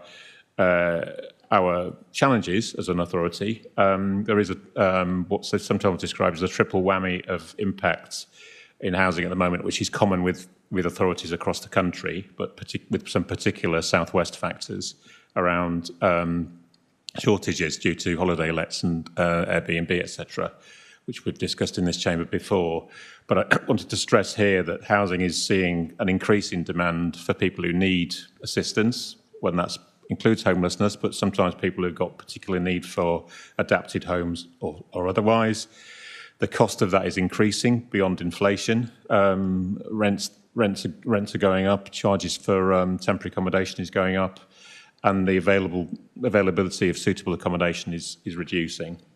So those drivers are putting extra emphasis on our needs to intervene and manage that well, to make sure we're providing solutions and not being overwhelmed by those pressures. a few things. Just I think we're looking to have these slides circulated, but a few statistics in here. I'll pick on just a few.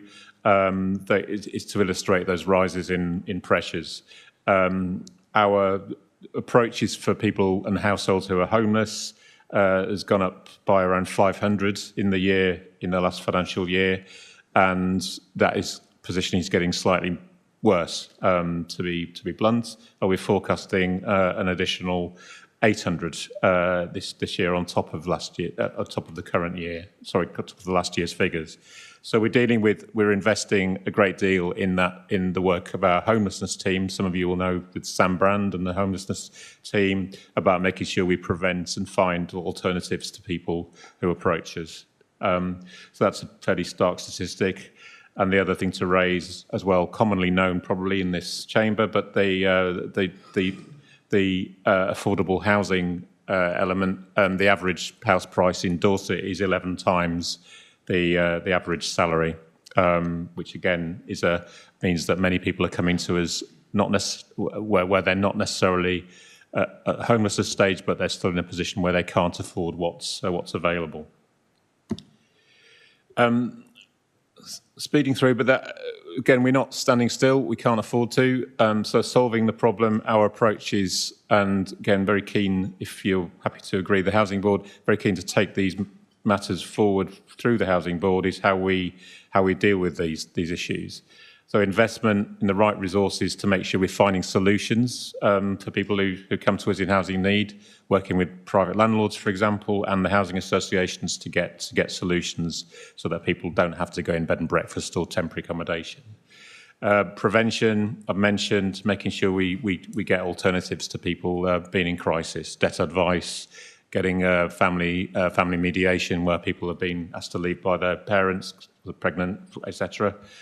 And our enabling strategy to make sure we're working well as a partner within the wider providers of housing.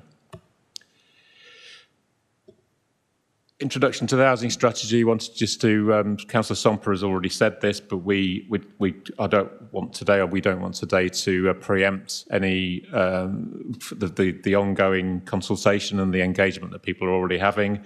But this is just again more context of what we're doing at the moment. Would very much encourage people to look at the strategy and contribute.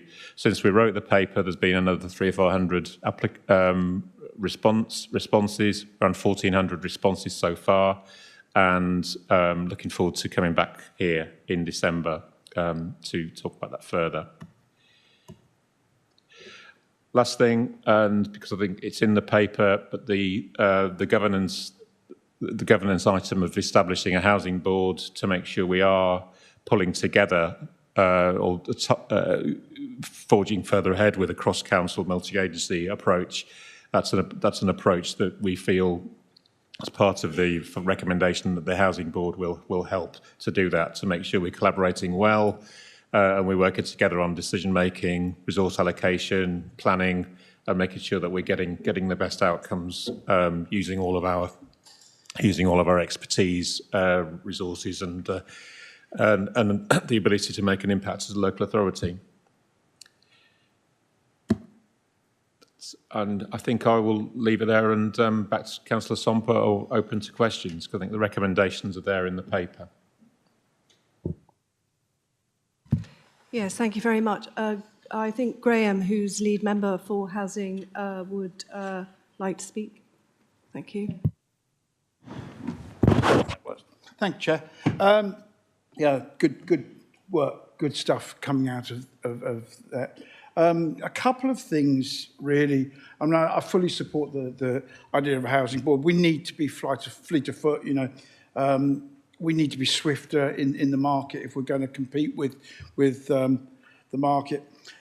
An interesting piece of stuff came out of the housing strategy so far is the number of private landlords that we have in Dorset is huge.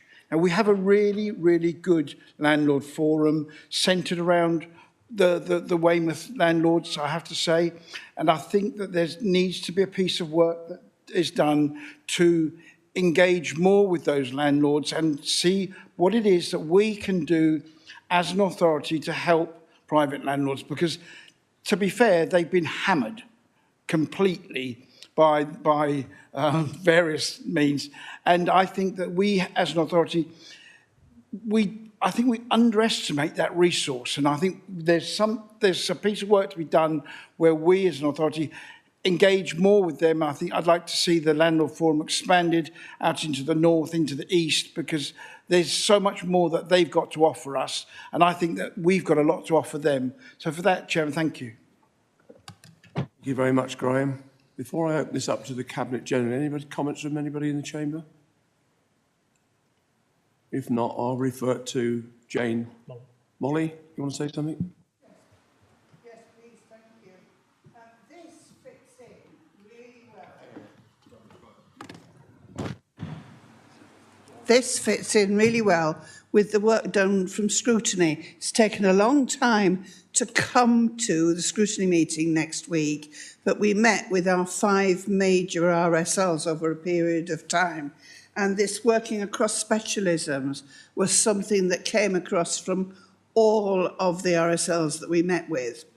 They talked about, we were an easy council to work with, but we have so many different areas of the work that it was hard to engage, and to engage well and in a timely manner.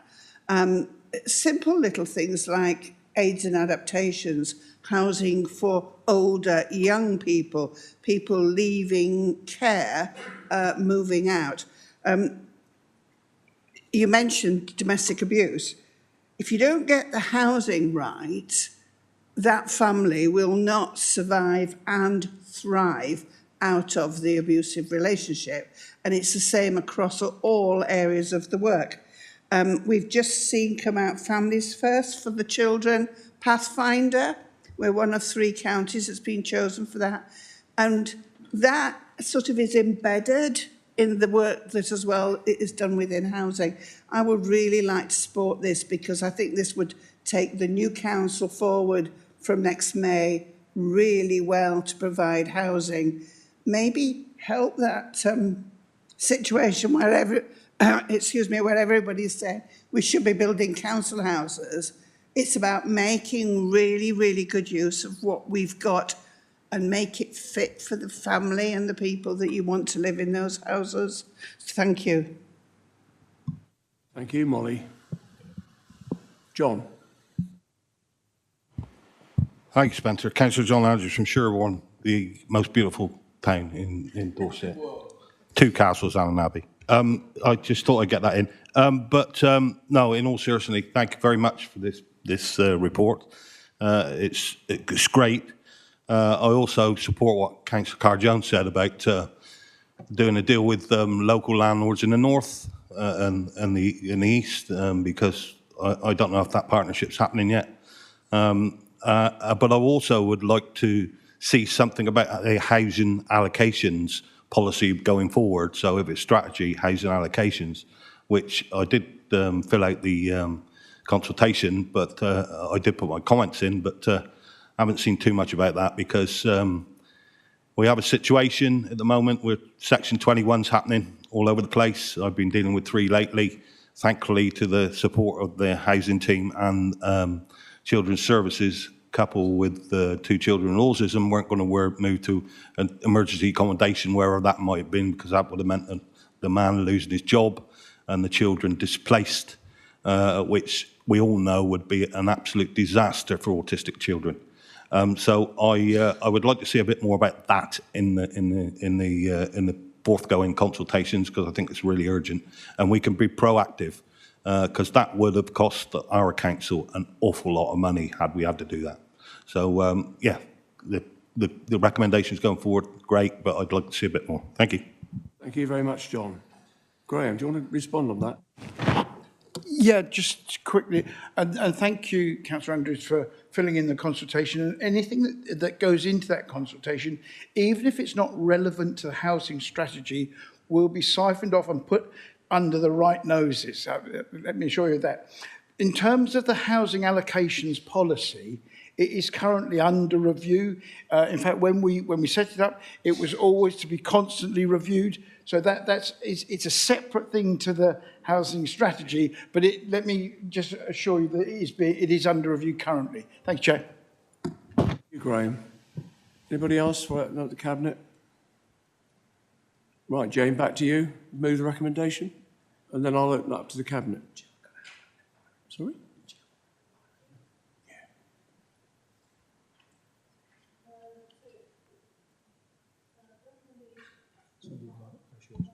The Cabinet... Sorry, was there another question? I'm on.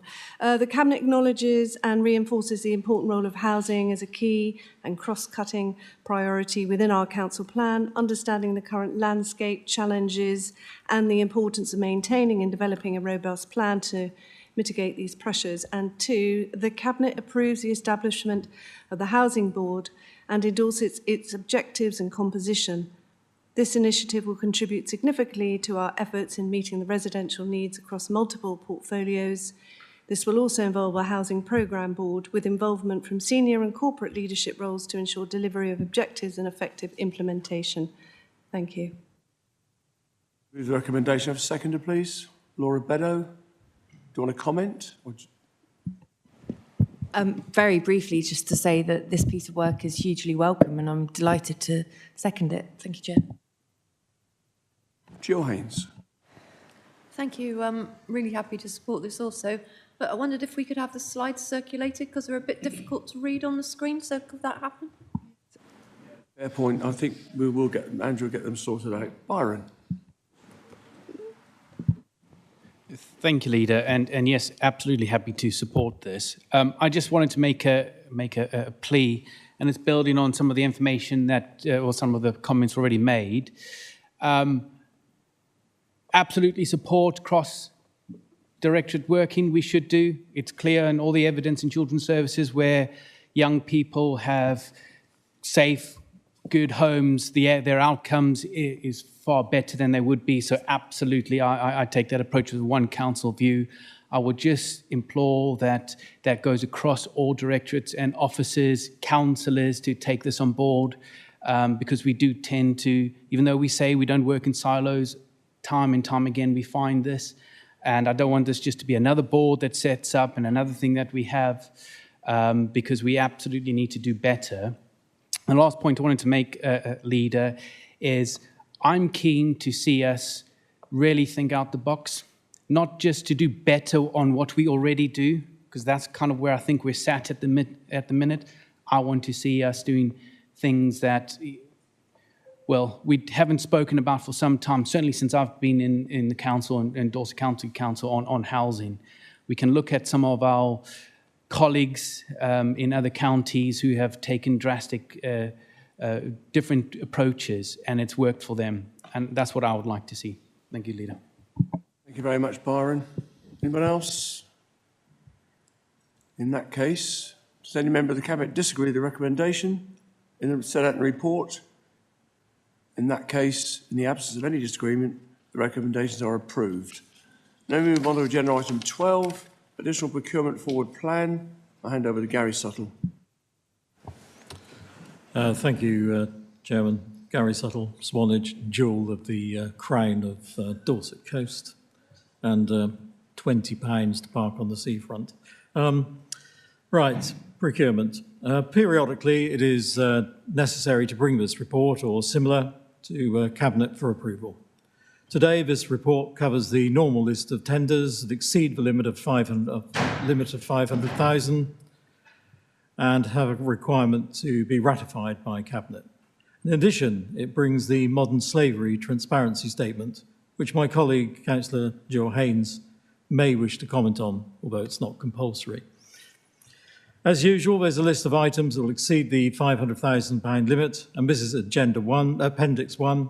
Usually this is a mixture of low and medium risks, but I'd like to draw your attention to a high-risk item that is listed under the Enterprise Resource Planning. Our current Enterprise Resource Planning system supports the core functions of finance, human resources and payroll, and was put into place in 2009 by the predecessor council, Dorset County Council, and was adopted by this council in 2019. The current system comes to the end of its life in 2027, and consequently the council must review this provision in time to action any proposed change. As you can see, it's a core function, and without it, things are going to be very difficult. So planning ahead is absolutely paramount. We're currently exploring options, and I will bring a further update to Cabinet in November as part of our future council work. Jill, did you want to make a comment about the modern slavery?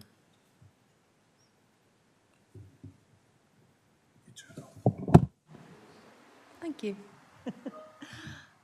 Yeah, modern slavery. The modern slavery transparency statement is a really, really important thing that we have involved ourselves as Dorset Council. A bit closer to your microphone. That's better. So the modern slavery transparency statement and this council being involved in that is really, really important. I feel very strongly that we need to ensure that safeguarding measures and the way that we work with our outside contractors ensure that we are not paying for that slavery to be propagated in any way. And that's what this does. The government asked us to think about producing these kind of statements, and we did our first one last year. There isn't a change to the statement as per se, but what we have started to do is to do more work in-house so that managers are aware of the possibilities, because slavery is hidden in full sight, and that's the bit that we need to make sure that people are aware of when we are contracting out work. Thank you. Thank you, Jill. Any non-cabinet colleagues wishing to comment? I don't see any hands. Gary, go back to recommendation, please. So there are 3 recommendations as set out in the report, and I seek a seconder for them. By Jill, I think. Right, colleagues, cabinet colleagues, any further comment? Byron? Thank you, Leader. And it's just a point of accuracy. 23 years ago, when I first moved, fortunate enough to first move to Dorset, I've been struggling ever since to remind people that my name's Byron and not Brian. And in the report in Appendix 1, I'm Brian Quayle. If we could just update that, we'll be very grateful. Okay. Right. With that correction in the report, any member of the Cabinet disagree with the recommendations set out in the report as amended? In that case, in the absence of any disagreement, the recommendations are approved. We go on to agenda item 13, Dorset Council Plan Priorities, and Gary's going to talk briefly about value for money becoming a unitary council. Thank you, Gary. Thank you, Chair. The life of Brian, I was to remember that. Well, we're now 4.5 years into this new unitary authority. And I know you, like me, often get people asking why it was done, what's the benefit, especially as so many rate the council's achievements by the weeds outside their house. Perhaps on the face of it, the old system of district councils and a county council worked well. And there is no doubt that it did for many years, following reorganisation in 1974. However, those involved could see the winds of change, but financial challenges on the horizon meant that the old system would fail and public services would suffer. The aim of this reorganisation was to save the public from service cuts and ensure the continuation of local government in Dorset. The budget that we tackle each year Does its best to achieve that goal?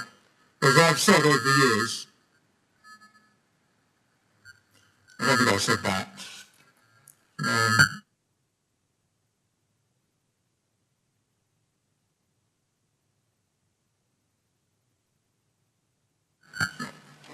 How about that?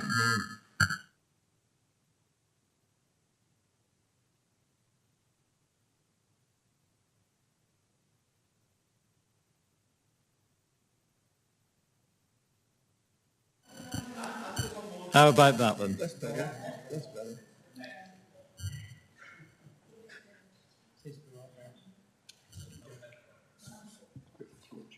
Right, okay, where was I? Right. Where's the goal? I've said over the years the government funding for this authority is considerably less than we require, and so each year is a fight. Central government needs to change its funding formula and ensure that weighting is given to the age of population and rurality, and until that happens, financial life in this council will always be a challenge. This also means that so many of the things that we want to do and support in our communities are impossible to fund from our scant resources. And this leads to the need to explore external funding sources. And each year, there are numerous grants and other funding that government will release, but only to those who bid with the most ambitious targets and are able to demonstrate the ability to deliver. Only those are going to be successful. And in Dorset, we have been able to bring significant grant funding to this authority. Based on the committed future funding, we have been able to achieve £121.6 million. And the paper gives more details of the headline fund, but the headlines include £19.5 million for Weymouth regeneration, £18.8 million for public sector decarbonisation, £14.2 million for the DFT Transforming Cities Fund, and far more details in Appendix 1.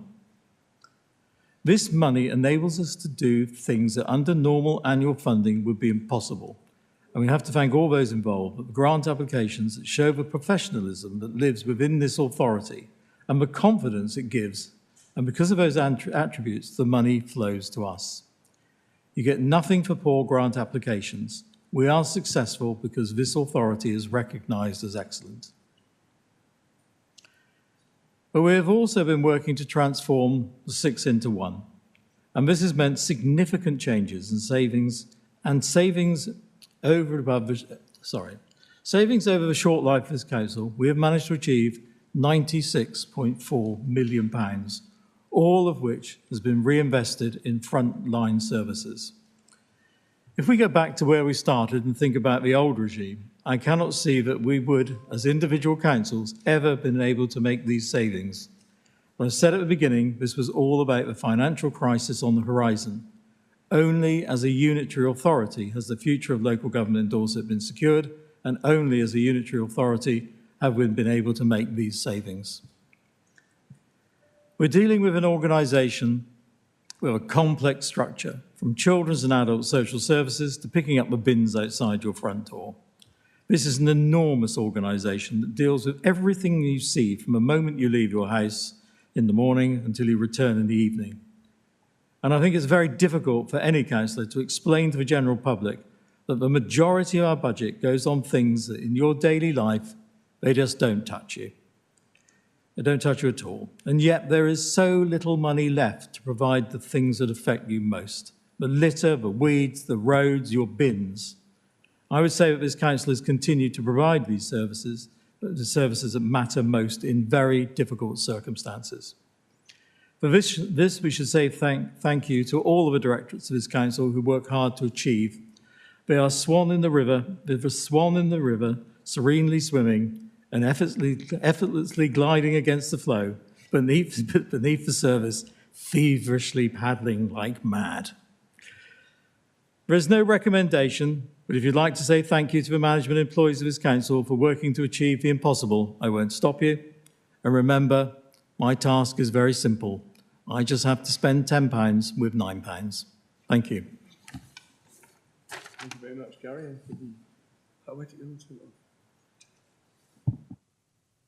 Thanks, Gary. Right, David Gray's got his hand up. If you'd have made it rhyme, I would have been impressed. Oh, God. Can you hear me now? That's better. So when I read this report, Gary, let me give the positives first. I think I'll pay tribute to the grant thing because I think that has been done really well over the last 4 years, and credit to the finance team. But I think the savings from squashing 5-6 councils together is predictable, and we should have done that anyway. So claiming that it's a fantastic, I know it's got to be done, but it's an outcome. But when I read the report, it's not a question really, a bit of a plea, Chair. Value for money is, you've only put one half of the equation in there, which is, there's nothing about income in there, which obviously does derive value for money. So my plea would be, this type of report is coming to its life end, in my view. We can't keep saying year after year, we've saved 76 million. We need to move on. And for me, the plea would be, value for money is a great thing, and if you remember 4 years ago we talked about that. We need to start moving on to the things that really drive value for money, because whilst we know the levers that we're trying to pull to maximise it, there's certainly residents who do not think they get value for money. We know that. But we've got to continue and bringing income in and driving income, service efficiency. So a lot of the transformation stuff needs to come into value for money. It needs to move from transformation into day-to-day value for money. Income, system development, service delivery, efficiency and effective measures. So my plea is, whilst I appreciate that, we need to move on from this now in the next iteration. You said to me, not half an hour, no, 2 hours ago, it's the next iteration of the council that's going to be the challenge. And I do see this as a key area. So we need to get the metrics in place before the end of April to do that. Thank you.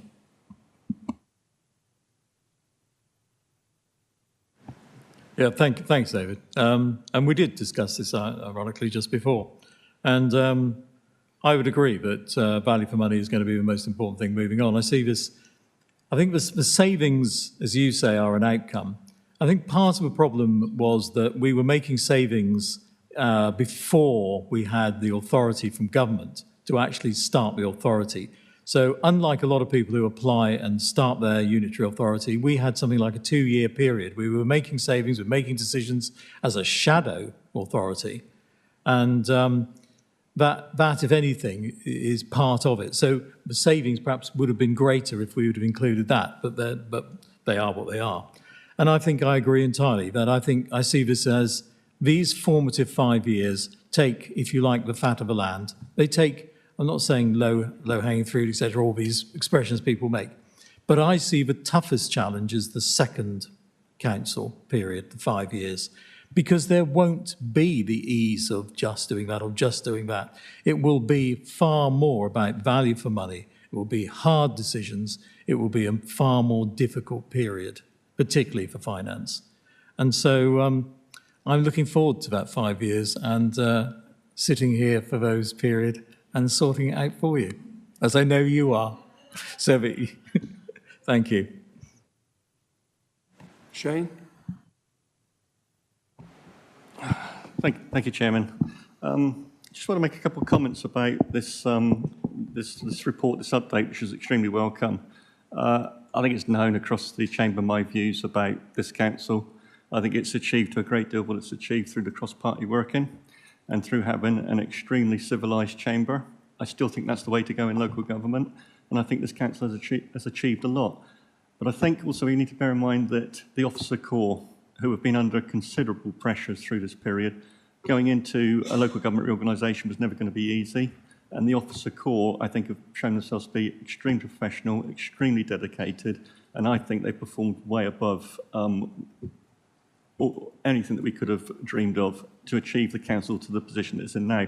I'm given to understand that there is yet another local authority that is imminently possibly declaring itself bankrupt. It has declared as it, which is very sad, and I understand this is a problem up and down the length and breadth of the country. Dorset Council at the moment is performing well, and in terms of financially, we're performing well, but you've referred to the pot of money that we're getting from government, and the amount of grant funding we've had has been fantastic, with the officer work that's gone into that to achieving that grant funding. But obviously, what's in the back of all of our minds is that pot from Westminster is getting ever and ever smaller with the amount of council authorities that are in trouble. So the future doesn't look great for local government authorities up and down the country. And I think we're in a better position than most, and long may that continue. But Westminster is going to rethink how it deals with local government. But I think as a council, I think of the officer corps, I think we've done fantastic. I just wanted to say that. Thank you. Thank you, Shane. Do you want to come back? Thanks, Shane. Agree entirely. although it's incredibly disappointing for example, Birmingham Council and for its residents, I think that in a way, believe it's the largest authority in Europe of its kind. I would hope that that would send a message to government, whichever government is in power, that funding for local government needs to be changed. And I know that we're all campaigning for it, but I've seen scant response, really, that it's happening. And if it doesn't, Birmingham will just be a list, and that Birmingham will be sliding down the list rapidly, because I know that Aidan and I have spoken more recently. There are a number of significant authorities that may be doing exactly the same thing in the coming year. So I would hope that that message will come across to central government, that the way in which they fund local government is inadequate and needs to change. Thank you, Gary. Well, in conversations I've had with government ministers, there's a recognition that the local government finance, regardless of what the colour of the administration is going to be after the general election, does need radical reform. Does need, because we're at the coalface. We're the ones that deliver the key services to the people that we represent, and we're underfunded. I mean, Gary mentions this many times. And I think, David, you probably would have been a lot more disappointed if we hadn't have found 96 million quid worth of savings, 40 of it coming from convergence, which you'd expect to fall out the other end of the sausage machine. A lot of it's done through service redesign, economies of scale, and all the things that have to be driven by officers and members alike. So it's a mixed bag. It's not just all happened to have come out the other end because it should have done. Some of it's because of the effort we put in across this chamber to make it happen. Right.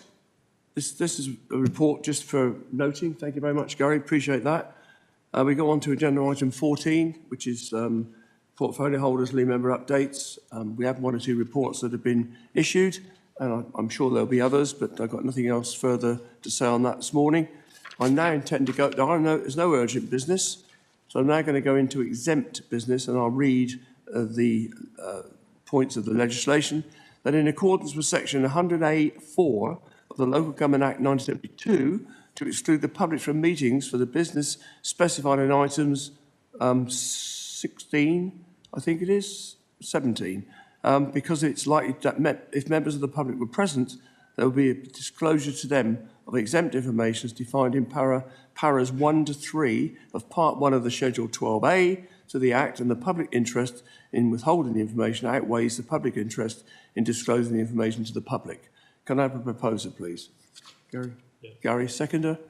Andrew, thank you very much. The public are now excluded, so we'll just give technology a chance to